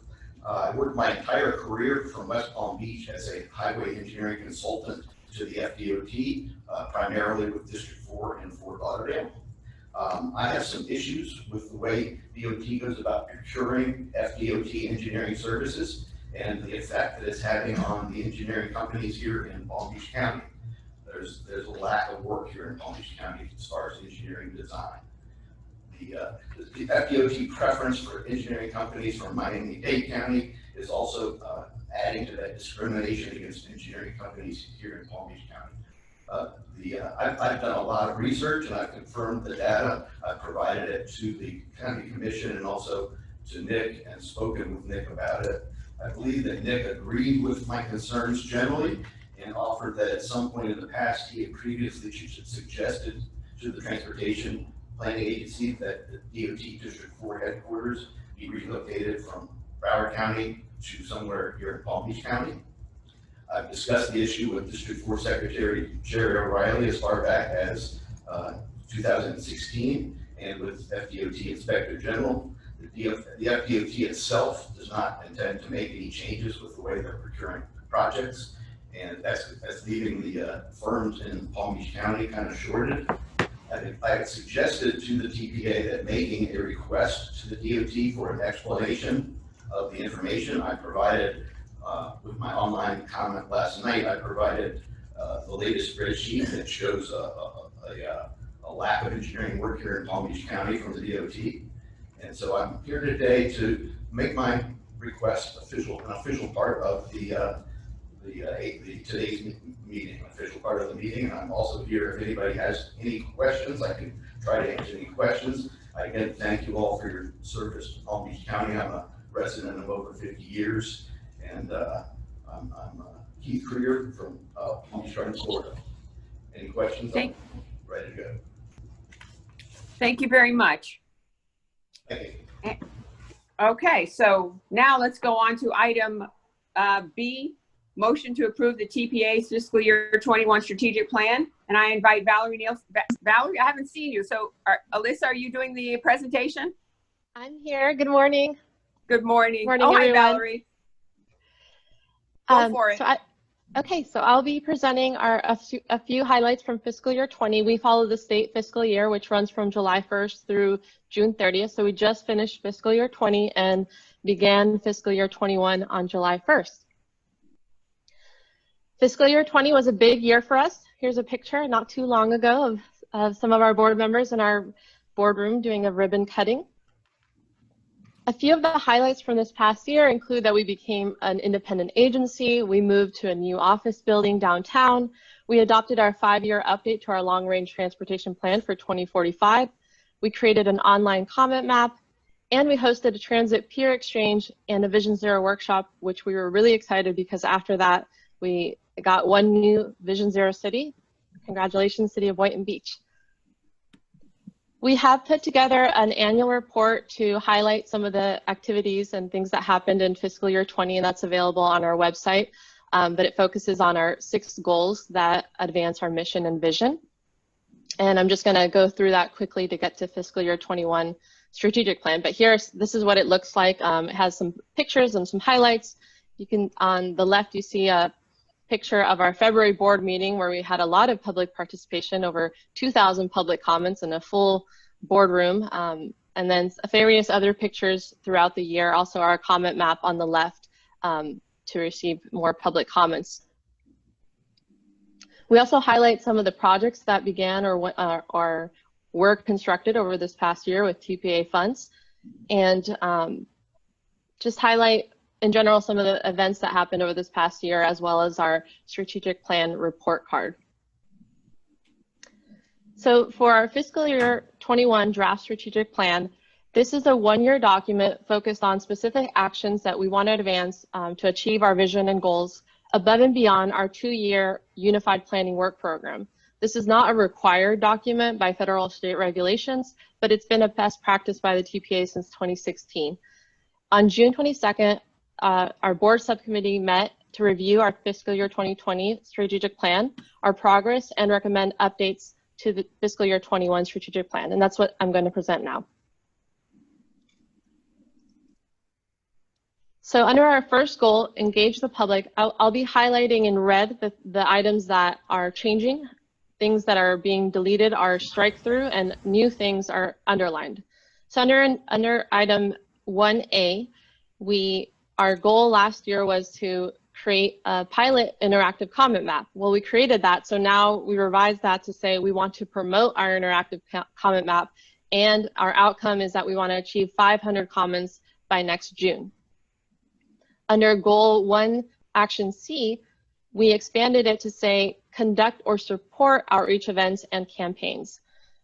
So those are the changes under Engage the Public. For Plan the System, under Goal 2A, we had an outcome of conducting 3 multimodal corridor studies, specifically on our enhanced transit plan corridors, but we bumped that down to 2 because we realized that these are big efforts and 3 might be a bit much to achieve in 1 year, so we're striving for 2 by next June. For 2B, we revised the language a little bit to be more all-encompassing. We had conduct safe routes to school and walking audits, walking safety audits. We revised that to continue to do that, but to say conduct pedestrian and bicycle safety field reviews. So we want to conduct those field reviews and identify bicycle and pedestrian safety improvements around schools, but also around other areas as well.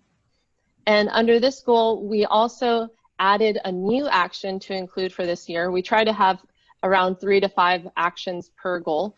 We want to create a complete streets opportunities plan. And our goal for this is to do a kind of a big sweep across our county, our federally aid eligible roads, and looking at DOT, city, and county roads to identify potential complete streets improvements that could be made, and then share that with the roadway owners to see if they would like to implement those improvements. So that's something that we want to put together over the next year. Under Goal 3, prioritize funding, we revised the language under D to say, we had said create a priority list of safety projects, but we realized our priority list is very focused on safety. So we want to really identify which projects are having safety improvements within our priority list. For Goal 4, under Action A, and this was a recommendation from our board subcommittee, we had to review upcoming FDOT, county, and city projects, such as resurfacing projects, review their designs to ensure they're advancing our priorities to create a safe, efficient, and connected system. We revised this language to say engage stakeholders, do more engagement with the stakeholders as we're reviewing these projects and engaging with the local municipalities to promote our vision and priorities and consider their local preferences as well. So more engagement with our stakeholders as we review and provide recommendations. For Goal 5, we have several changes here. So Action A, we had previously researched existing mobility plans and fees throughout the state of Florida. We did that, but we're kind of putting that aside and creating a new action for this year. And we have received a lot of requests and questions regarding, do we have bicycle and pedestrian activity data from our local municipalities? So we want to collaborate with our municipalities and the county and work with the county with their existing technology to try to count bicycle and pedestrian. We're shooting for 12 locations to have continuous counts. So that's something we want to try out and strive for this year. Under B, previously we had facilitate local walk, bike.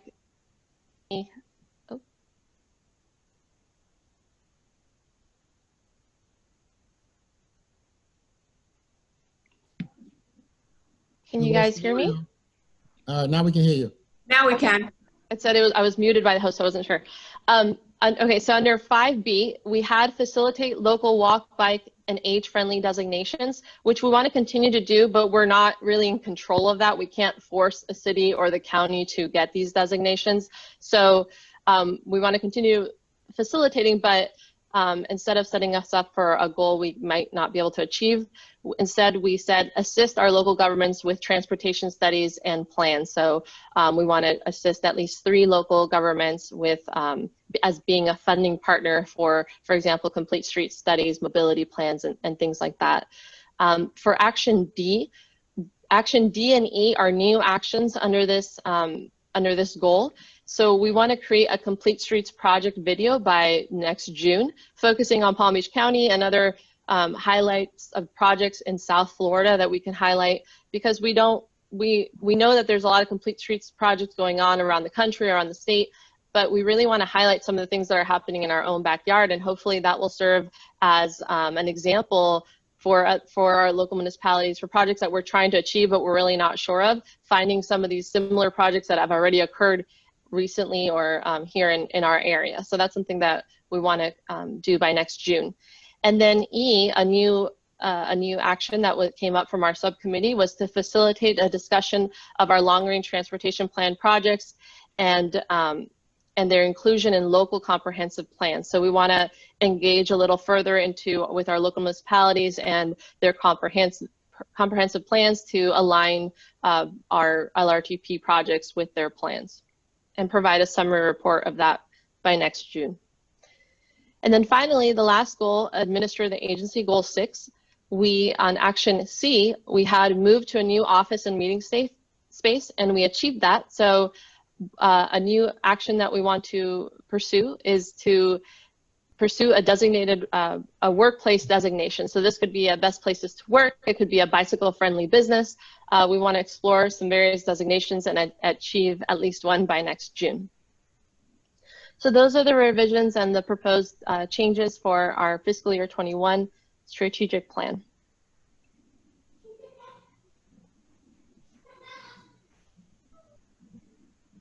Are there, anyone have any questions on any of the components presented in the plan? I'm not hearing any audio. We're not hearing the chair audio. I'm right here. Can you hear me now? We can hear you now, okay. Okay, perfect. Thank you very much. Do we have any public comments on this? Yes, Madam Chair. Would you please read them into the record? It is actually in the Zoom platform that we have a public comment. And okay. I'm not sure how to say the first name, but the last name is Nugent. I will allow them to speak. You will need to unmute on your end.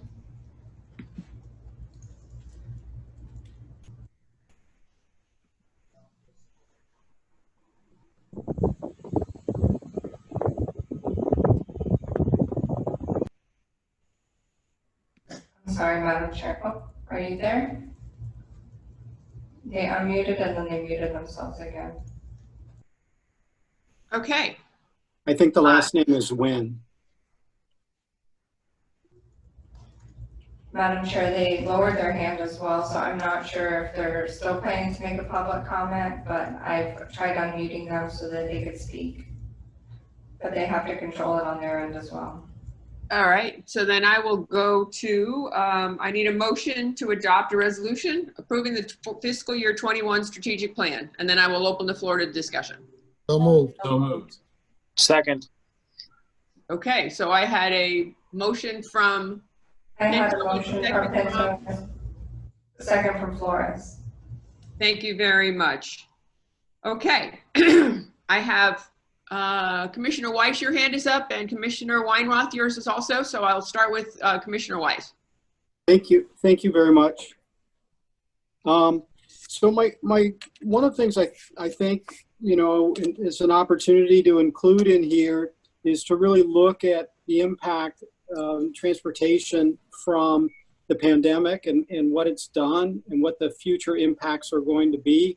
You know, maybe part of transportation is actually not transportation, where people are staying home for work, for school, and, you know, and that impact, and also the impact, what do we think long-term as it relates to transit and the various kinds of transit? You know, whether are you really going to fill a bus up with people again? Are you going to, you know, how's the on-demand services and the impact to them on the roadway and on our network? And then also, you know, maybe does this accelerate autonomous vehicle opportunities? I think this is just an opportunity, you know, because of the changing environment we're living in, to look at something new and different. And I don't know if there's a way to ask that be amended into the plan for next year. I guess my question would be, Nick, what component of the plan would such an that endeavor fall under? It sounds to me like where we included the enhanced requirement for engagement with our partners and stakeholders, would that fall somewhere in there as a subcomponent within the plan?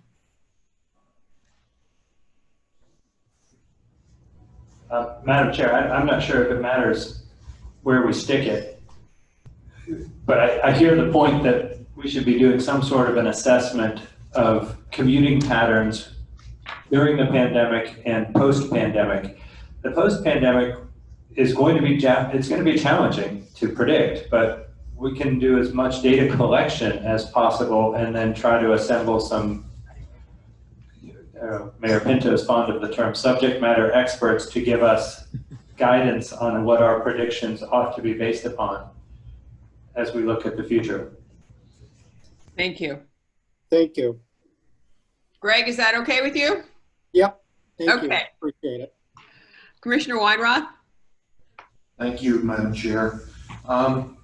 Given the trajectory of the pandemic, I'm going to assume that EO 2059 will be extended, and even the September meeting will probably be virtual.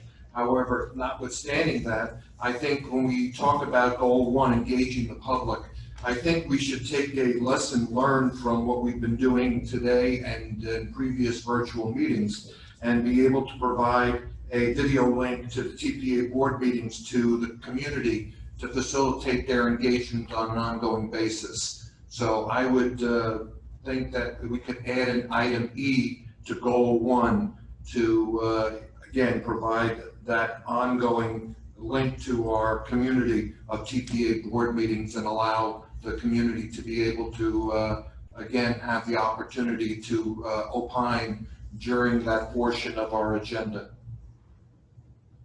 Thank you.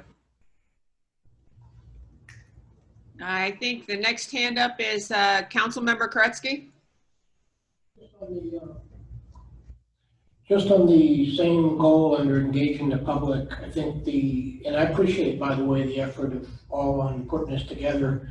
The metric on promoting interactive comment map and 500 comments by June, I do believe it should be qualified, and I just propose like counting no more than 50 comments on a single topic, because to truly engage early this year, yeah, on a single topic, you could get to 500, but that wouldn't be meaningful. I mean, it is meaningful on that single topic, but this has to be multi-topic. So again, my suggestion is to qualify that in getting the 50 comments, which probably should be very easy, the more active social media becomes, that we count no more than 50 comments on a single topic. So meaning we're getting meaningful comments on a lot of topics. Nick? Makes sense to me. Perfect. Do I have any other hands raised? I can't see if we do or not. No, Madam Chair. All right, so since we have no more further discussion, may I please have a... Madam Chair, just for clarification, we had a motion and a second to approve as presented, and then in discussion, there were 2 suggested additional actions and 1 clarification. Are you asking for the board to vote on a motion including those suggested additions and modification, or as presented? Do we need a motion to amend the, do we need a motion to amend in order to do that? No, you can take a motion to adopt with the additional items included if you wish. Okay, I will do that. Thank you very much. May I have a motion to adopt with the additional items included? Weinroth. All those in favor? This is not a roll call vote, correct? It's a roll call vote, Madam Chair. Okay.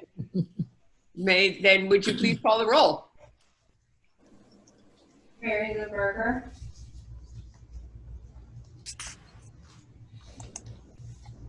While she's getting connected, Douglas Gunther. Yes. Jamal Flores. Yes. Peter Grant. Yes. Jim Koretsky. Yes. Yes.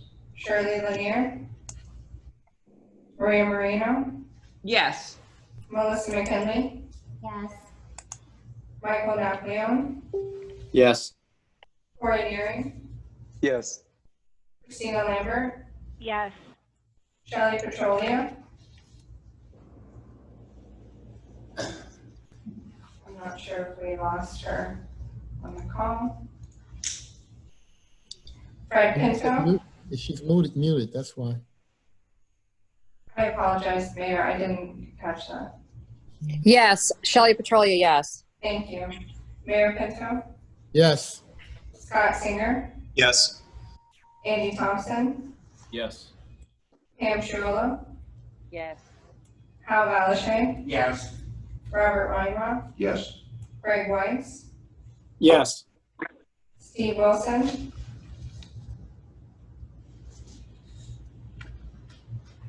Steve Wilson, I'm showing that you're unmuted on my end. I'm not sure if your phone's muted, Mayor. And then Mary Lou Berger, Yes. Steve Wilson. Madam Chair, I'm showing he's on the call, but I can't get a verbal vote for him, so I will mark him as absent from this vote. It passes unanimously. Thank you very much. All righty, we are now on to information items, and I believe we have some comment cards, but we'll have our presentation first. So, Alexander Estrada, are you here? Yes. Thank you. Would you go ahead and give the presentation? Good morning, everybody. So what we put here together is a kind of a short presentation on the recently started PD&E study, project development and environmental study on Atlantic Avenue. So this study is encompassing from Turnpike to Jog Road, the full study. However, just to clarify, there is a project for design that is program that is going to go from Lyons to Jog Road. However, this particular study is focusing on Turnpike to Jog Road section, as we have some, more of an impact in that area. So we would like to go through a study and identify all the impacts and come up with the best alternative concept for this section. As you know, there's been a lot of congestion in this area. So our goal is to provide additional capacity as well as other pedestrian and bicycle improvements in this corridor. With me, I have Rudy from Scalar Consulting Group, who's gonna go through more of a more detailed overview of the project. And then we're gonna take any questions. Thank you. Thanks, Alex. Good morning. I'm Rudy Goodmurray with Scalar Consulting Group. I'm the design PD&E consultant project manager. Our presentation outline today is... I'm sorry, but we can't hear you very well. Can you speak louder? Can you hear me now? There's a lot of background noise that's also drumming him out. Yes. Okay. How about now? Can you hear me? That's an improvement. That's better. Thank you. Sure. Thank you. I just turned the fan on, off actually. Let me start again. I'm Rudy Goodmurray. What we want to do today is the PD&E study that we are conducting. Just give a project introduction, talk about purpose and need for the project, some of the corridor characteristics, and then discuss the project schedule. Why are we here? We want to inform everyone that the project has begun. We had a presentation with CAC, TAC, and the bike committee, and we're going to have that discussions here today. We're going to provide the information and get input. We already got some input from the CAC, TACs, and we're going to continue to move forward with getting input on this project. Just a general PDNE study is about engineering analysis. We're going to look at alternatives, then look at environmental impacts of the proposed improvements. And last but not the least, and the most important part, is public involvement. From the day we started the project, we are going to engage all the stakeholders, agencies to move forward and get their input as we develop alternatives, and ultimately present all those alternatives in a public workshop that is currently scheduled in spring of 2021, and conduct a public hearing in December of 2021. What you see here today is general timeline from the planning study up to construction. We are currently in a PDNE phase, which is approximately 2 years. Then we move to design, which is again going to be 2 to 3 years. Since this project has a right-of-way acquisition, so the design schedule will be a little bit longer, and then the construction ranges from 2 to 4 years. What you see here is a project location map. It's Atlantic Avenue. As Alex indicated, we are starting the project at the Jog Road, at the Turnpike on the west end, and terminating project at the Jog Road on the east end of the project. The Jog Road intersection will be part of this study. The approximate length is 1.8 miles, and most of the corridor under this study is within the unincorporated areas of Palm Beach County. So the purpose is we are going to address capacity needs. In addition to capacity needs for existing and future travel demand, we are also going to look at safety, safety for the vehicles, as well as pedestrians and bicyclists along the corridor. We know this project has been identified in Palm Beach TPA's 2045 LRTP. Our goal is to enhance safety and mobility, as we know there are current existing gaps for sidewalks, and also introduce continuous bicycle lanes and the sidewalks throughout the project.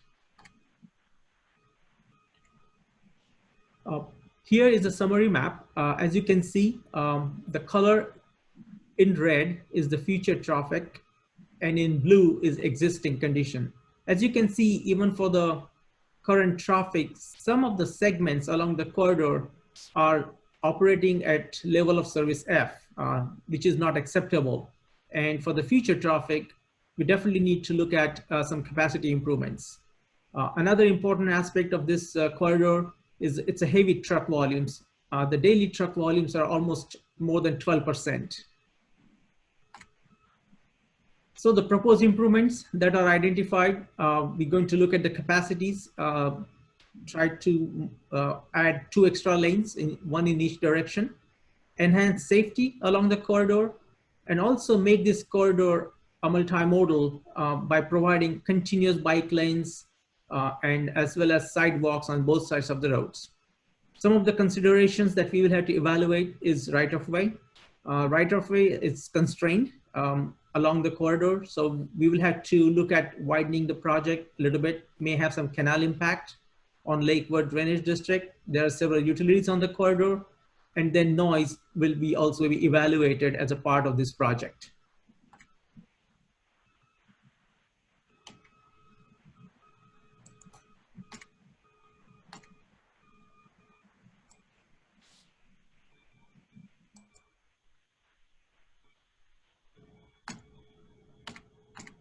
The next slide.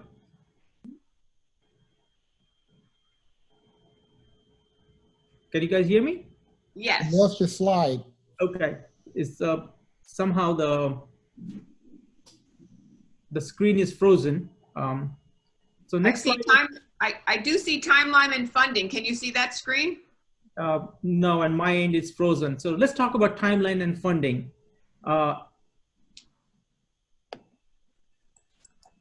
From the timeline point of view,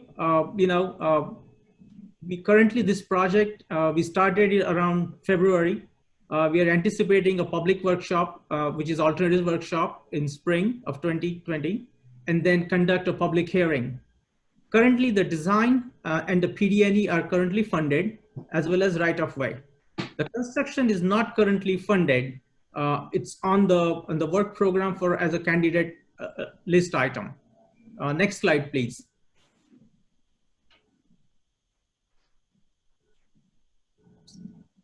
The next slide says contacts. Contacts. Okay. From the contacts point of view, Alex is our project manager, and you can also contact FDOT, Public Information Officer. With that, there's one slide about public involvement I would like to talk about. From the coordination point of view, there was a newsletter that was sent out to the residents along the corridor, as well as HOA, Homeowners Association, and also it's also posted on our website for the project. So if someone wants to make some comments or contact us, they can go to our website and include their comments there, as well as send emails to Alex. With that, I thank you for your patience, and I open There's also a slide that we missed. If you go another one back, the typical section, the concept alternative. Yeah. That somehow my computer is I think frozen. it got skipped. So. Okay, can we go back to the typical section slide, please? Yeah, we're there. You can go on. Slide is appearing. Yeah. Overview of concept alternative. Okay.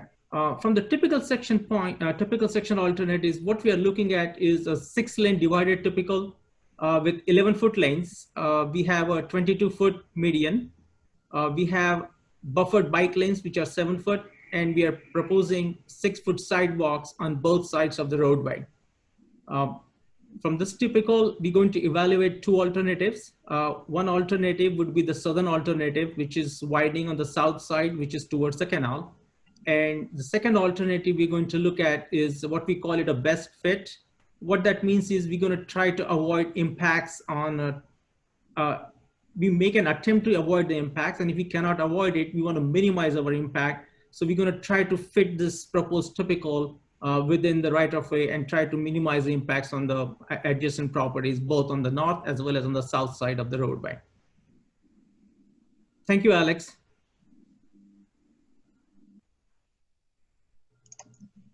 Thank you. Are there any more slides? No, we can go to the end. Yeah. Thank you. I do know that I have we do have some public comment on these, correct? Yes, Madam Chair. Would you please read those into the record? Yes, ma'am.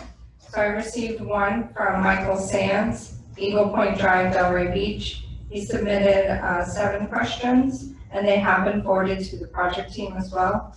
The first one, I'm sorry, I'm just gonna set the timer, that way I don't read over the 3 minutes. Thank you.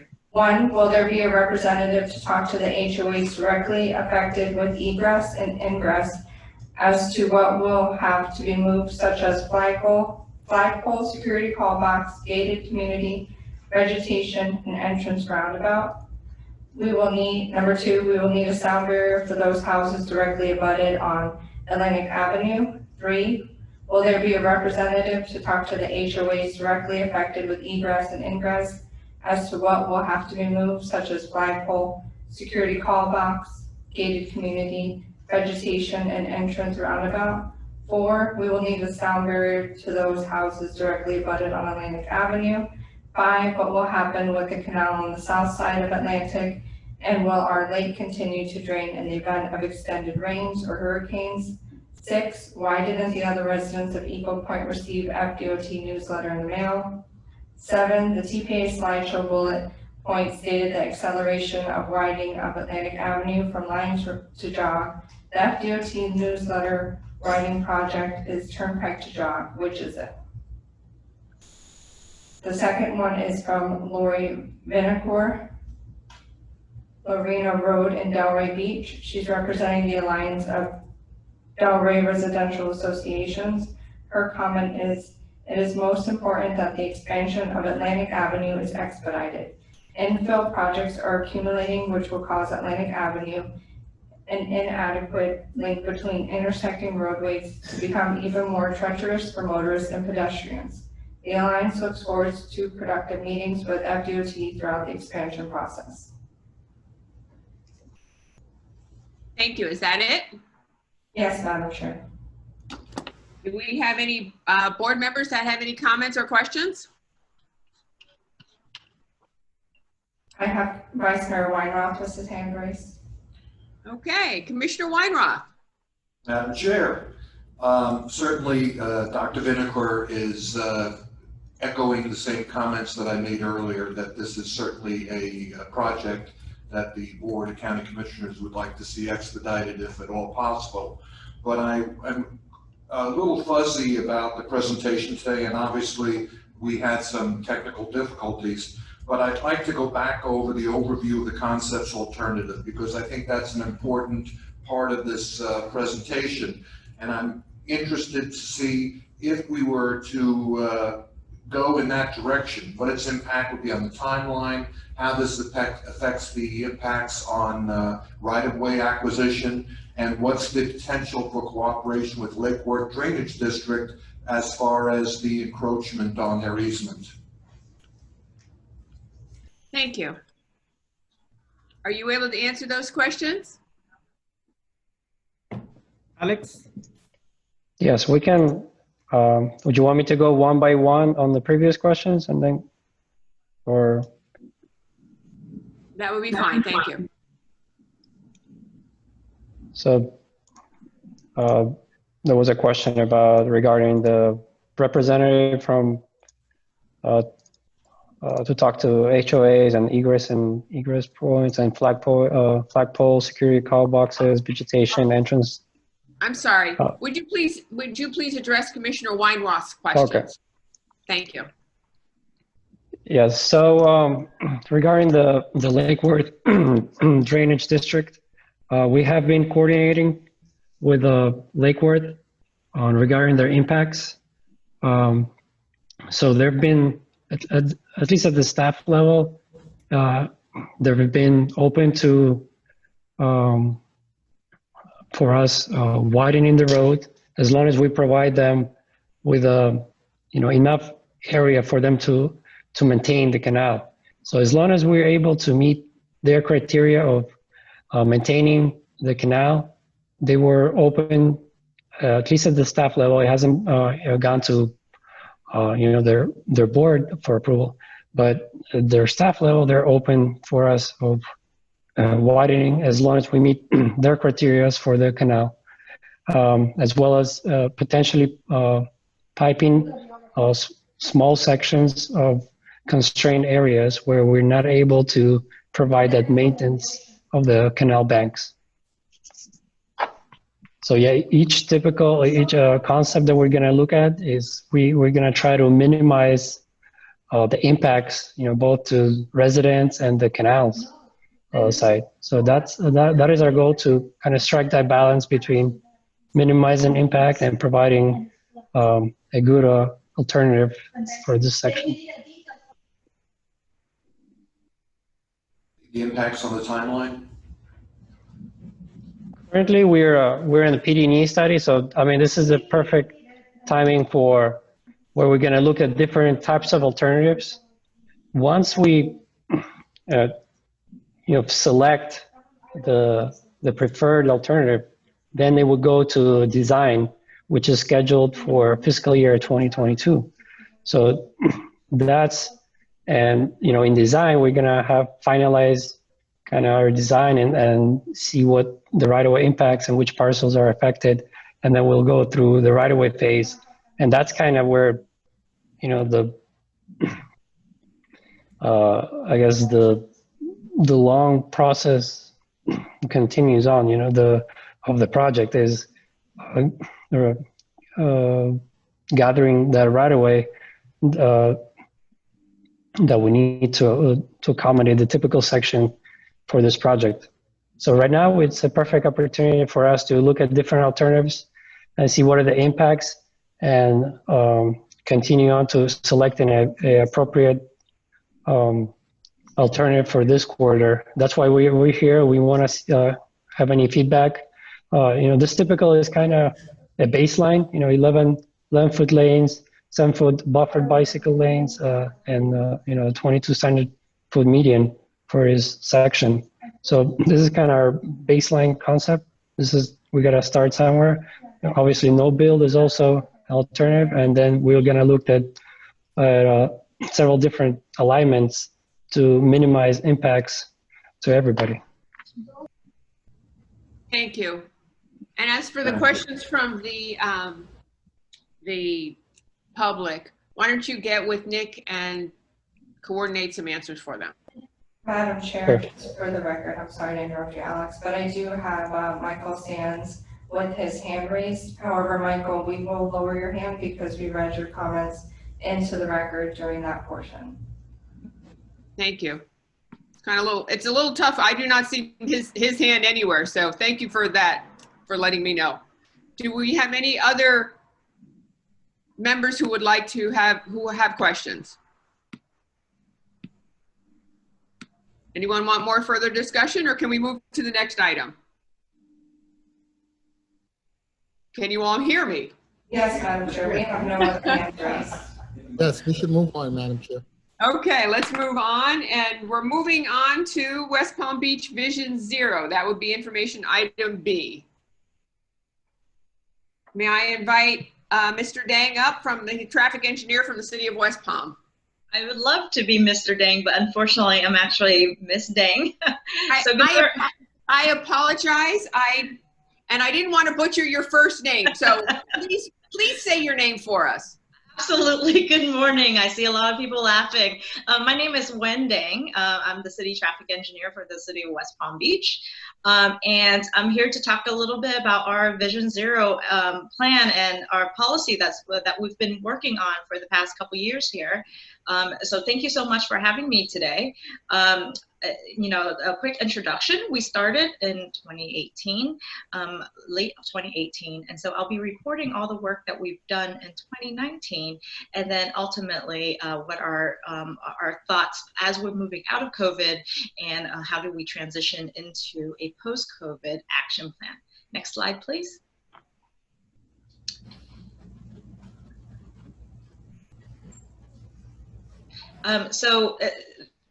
West Palm Beach is a Vision Zero city. There are strategic steps for you to be on the Vision Zero network itself. Of course, we're in the state of Florida. We are along with Hillsborough County, Orlando, and Fort Lauderdale. I know Miami-Dade themselves is working on a plan to be part of the Vision Zero family. But it's very unfortunate, and we like to see more cities, especially in the South Florida region, to be part of this network, because we are 14th of the most dangerous metropolitan in the country, Orlando being #1, and so we're on the top 20 list itself, and there's many other cities in South Florida that could benefit from this strategy. Next slide, please. And so when we talk about Vision Zero, I think one of the things that we have to remember is that we have to change our narrative. We need to start referring to these crashes on our roadway network instead of calling them accidents. And really the #1 reason is that crashes are preventable. Right? So if we look at the data, and this is we've done some data analysis in the city of West Palm Beach itself, that more than half of the crashes in that results in fatality and severe injury, it really occurs on state and county roads, and not so much as the local roads. But however, these roads only make up about 23% of the entire network. And we've analyzed this data, omitting the crashes that we historically see on I-95. So this is actually very, very, it's discouraging, but at the same time, we know that there are steps to prevent it. Next slide. And then we look at the data, and here we talk about complete streets, and it's so encouraging to see that the Palm Beach TPA is very hyper-focused on complete streets, and so are we at the city of West Palm Beach, because we know that nearly 30% of the crashes that results in fatal and severe injury are really pedestrian and bicyclists, and 20% of that you know, and later I'm going to show you data that comes from the healthcare district, and of course is our own police department data. Next slide. And when we look at those particular crashes, and we need to talk about equity, because the majority of those crashes are actually in low income area. We see that the majority of our crashes that results in high fatality for pedestrian and bicyclists are actually along US 1. And so that's why there are a lot of strategy and a lot of approach for us to tackle in a very aggressive way. And when we talk about not so aggressive, but we need to prioritize space for more pedestrian and bicyclists. So we're going to talk about some of those projects coming up. Next slide. And so really the concept of Vision Zero can be really comprised of engineering, education, and enforcement. You know, we believe that we have to design our streets differently. We have to design for a target street. If we're designing for 30 miles per hour, we know that the 85th percentile historically of our streets that's at 30 miles per hour have been 37, 38 miles per hour. So people tend to always drive a little bit faster than what is the posted speed. So what we want is we want to lower our target speed limit as we're approaching some of these design. The next aspect of it is educating the public. Not so much as you know, the giving out tickets. That's not the type of education that we want to focus on. We primarily focus on adolescent, high schools, and elementary school. One, we believe that elementary school students really connect with their parents, as you know, I do have a young child myself. And then ultimately, we try to target the high school age group between 15 and 19, because that's the age group that is the highest among the crashes within our data. And we really like to promote equity and inclusion in especially our communications. One of the things that I think that we are very proud of is the way that we enforce. And our police department has actively working at our high visibility area under the grant that was advertised by the Palm Beach TPA just last year, that we are, instead of giving people tickets, we typically give them information. Instead of giving somebody a ticket for jaywalking, we let them know that here's a safer place to cross the street. We hand out bike lights. We give out helmets. And this is the type of education and enforcement that we work together in a systematic approach. Next slide. And so I'm very proud to say that, you know, the collaboration with the Vision Zero task force that we have here is probably the largest in the state of Florida. You know, with the help of our Vision Zero coordinator, Tara Applebaum, she's able to bring on not only our mayor, but the state attorney, FDOT, the Palm Beach TPA typically participate in these events. You know, we've been recognized by the governor for our strategic effort. And also, I think what's really important is that we bring in the school board and we bring in Palm Beach County, FHP, and other safety council within the area. Next slide. And so in 2019, we spent a lot of effort introducing Vision Zero, because this is a fairly new concept and a new idea. And so what we really want is for people to start saying the word Vision Zero, people to really understand what Vision Zero really means in our community. So we hosted over 40 events in just 2019. It's comprised of something as small as, you know, safety assemblies in high school. We've done some art contests. We actually work with FHP to reenact a crash at Forest Hill High School here in south of the city. Including with that, we did a block party, we did walk to school day, we had a community safety fair that introduced families, and, you know, work in conjunction with other events that we have in downtown. We were able to give out thousands of helmets last year and reach many, many people. Next slide, please. And we really can't do that without a little bit of investment in our communications and PR and marketing. And this is not just for Vision Zero, but we're talking about Vision Zero is now a focus among all of our corridor projects. So we work together with, for example, the Clematis Streetscape Project to really emphasize why we approach this type of design and what are the benefits. And so with that, we utilize a lot of those people PR and marketing strategy to reach over 3.4 million people last year. And then, of course, over 220 TV placements. Of course, these are some of the aspects that we focused on last year as we look at how do we want to educate in a media mainstream standpoint. So what we've done this year, because of COVID and because of the unconventional time that we have, you know, I've been holding a series of webinars.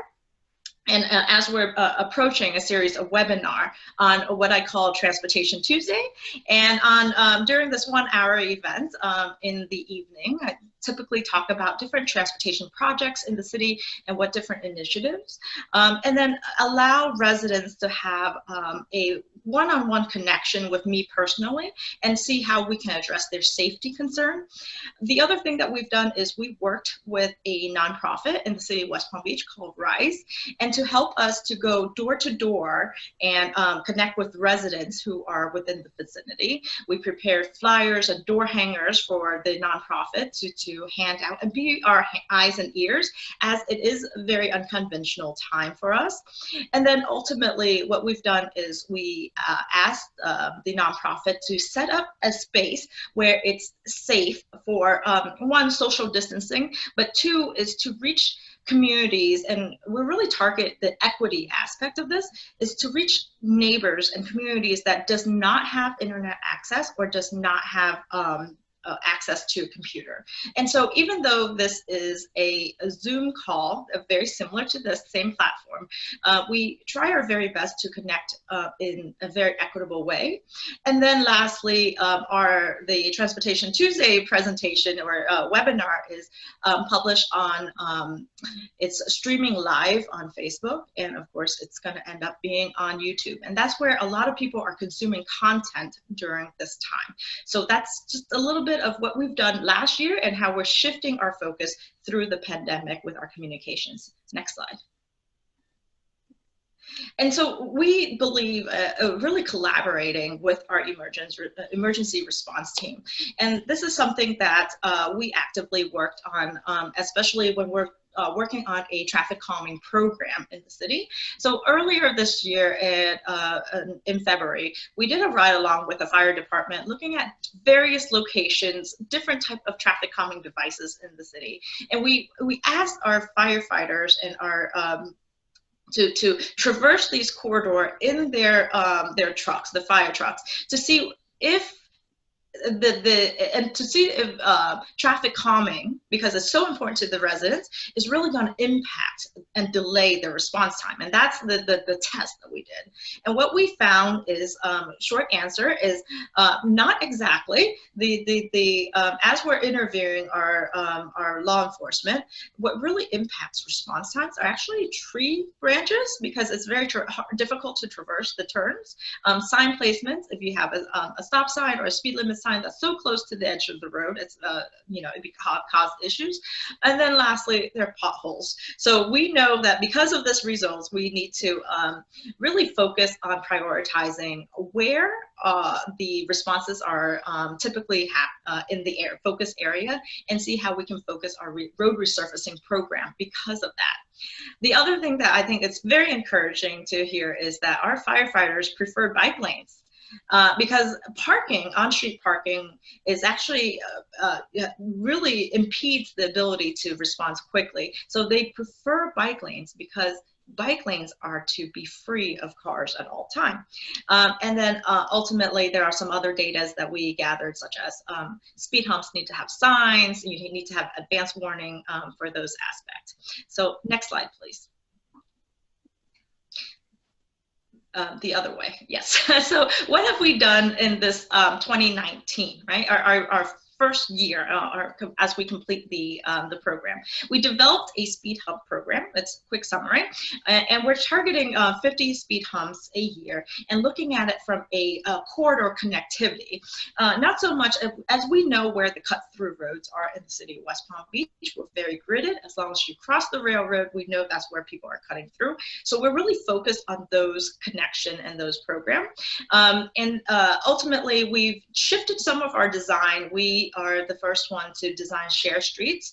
And as you can see, if you've been downtown lately, you've probably seen Rosemary Square and Clematis is going through a transformation. And these streets are really designed for pedestrian friendly and larger spaces for people to walk. Within the first year, the data that we've had, because we do have sensor along Clematis streets that predicts and it determines how people are walking in our downtown, we found that it's an increase of over 90% of walkers present on Clematis after the streetscape was completed. The other project that we had is upgrading all of our school zones, and this is a federal mandate, but we prioritize it to that we are target to complete by the end of 2021.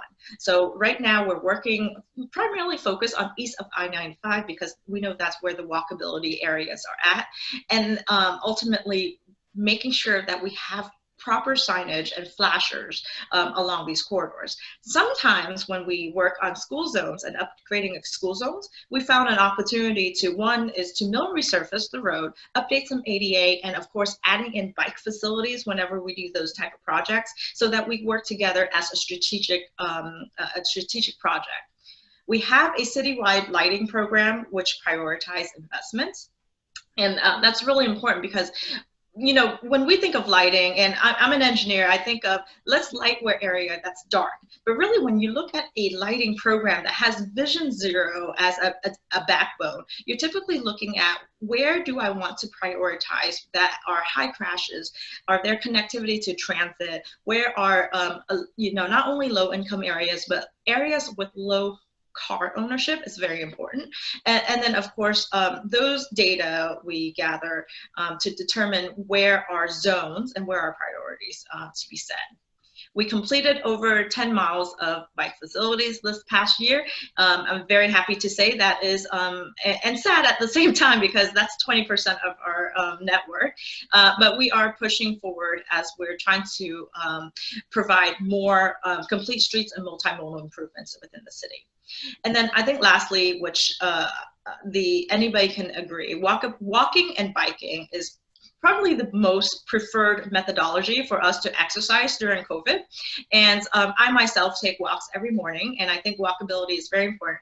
We invested over $1 million in 2019 in providing safe walking, really focused on around school zones, connecting sidewalks where there isn't any, and then of course, improving ADA improvements. And we leverage those dollars with our utilities dollars and with other programs as well. Next slide. And so here's a really quick example of what we've done and before and after data. And I think this is really important. It's like the measurement of what we've done. Does it work? So this is a roundabout and a traffic calming project that we completed in one of our commissioner districts. We're very proud of it. It's approximately 1.2 miles. There's a fire station along there. This is a very traditional, I would say, Florida type of neighborhood. A lot of cul-de-sacs. There's a park on one end and a lot of recreational usage in this area. What we found is the existing typical section is 15 feet, right? 15, 16 feet of asphalt. And of course that our 85th percentile speed before the conversion was 37 miles per hour. And we worked together with AIPP to do the art installation in the center. We also provided a protected bike lane using Zeekless separator along this 1.2 mile. And then lastly, we've installed a protected roundabout. And this is probably the first one to be installed in Palm Beach County, and I dare say the state of Florida, that we are providing safety and protection for bicyclists.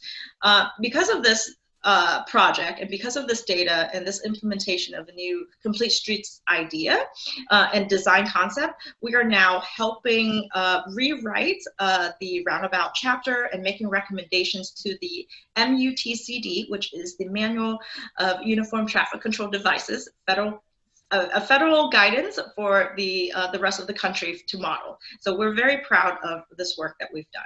Next slide.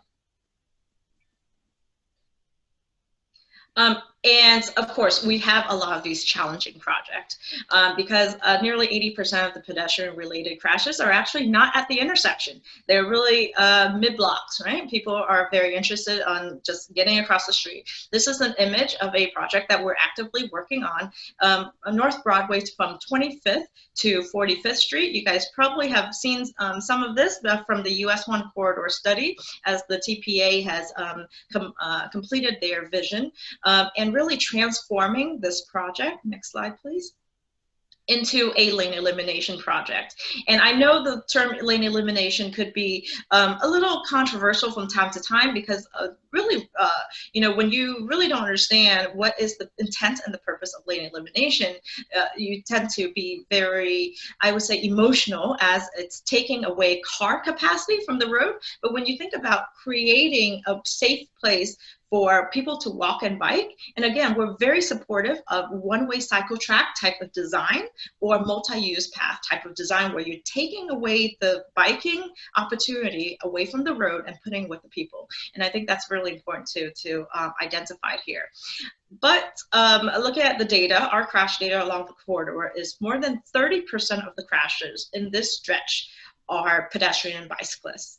And so that's our intent, is to reduce the crossing space for people to cross the street, strategically place in, thank you, mid-block crosswalk where it's needed. And of course, here's some of our data and how do we do this first year. The healthcare district provide us with some data that we've worked on from comparing 2018 to 2019. As you can see that our crashes have reduced, and the same goes for the West Palm Beach Police Department, excuse me, where if your Zoom camera is over some of this, you can move it around to take a look at it. But overall, we have reduced, and this strategy and the strategic investment with education, engineering, and enforcement really, really works. Next slide. And so what is my inspiration moving forward as we're approaching post-COVID? And really one of the things that is really inspired me is really creating a safe place for kids to learn. And this is what we call a traffic garden. And that is kind of like a park where kids can be there to play and really learn road rules and learn their signs and really transition into you know, good behavior prior to getting their driver license. Next slide. So we've been working with the school board on this, identifying a piece of property within the city of West Palm Beach and creating a Vision Zero training course, very well received by the school board. We are looking to, you know, moving into final design and a more preliminary design. This is a concept for us to look at creating not only a public space, but a space with purpose that creates education for children. So working with the school board, they are very interested in projects like this because they can actually program school programs and field trips in all of Palm Beach County you know, to talk about Vision Zero as a curriculum in elementary school. So I hope this gives everybody a little bit of inspiration of that these strategies do work, and they are, you know, we're moving out of COVID, and I'm hoping that we can continue the trend. So I'm here to answer questions if anybody have questions. Thank you very much, Wen. Do we have any questions? I don't see any hands raised. I do know that a lot of our municipalities have passed safe street resolutions, Palm Beach Gardens being one of them. So we are on the way to hopefully zero traffic accidents. Wouldn't that be a blessing? Any other comments or questions from the audience or our participants? If not, then let me just remind everybody that the next, you know, we have administrative items. Please read through those. And our next meeting is September 17th, 2020. There is no meeting in August. So may I have a motion to adjourn? So moved. So moved. Second. Thank you very much. Have a great day, everybody. Thank you.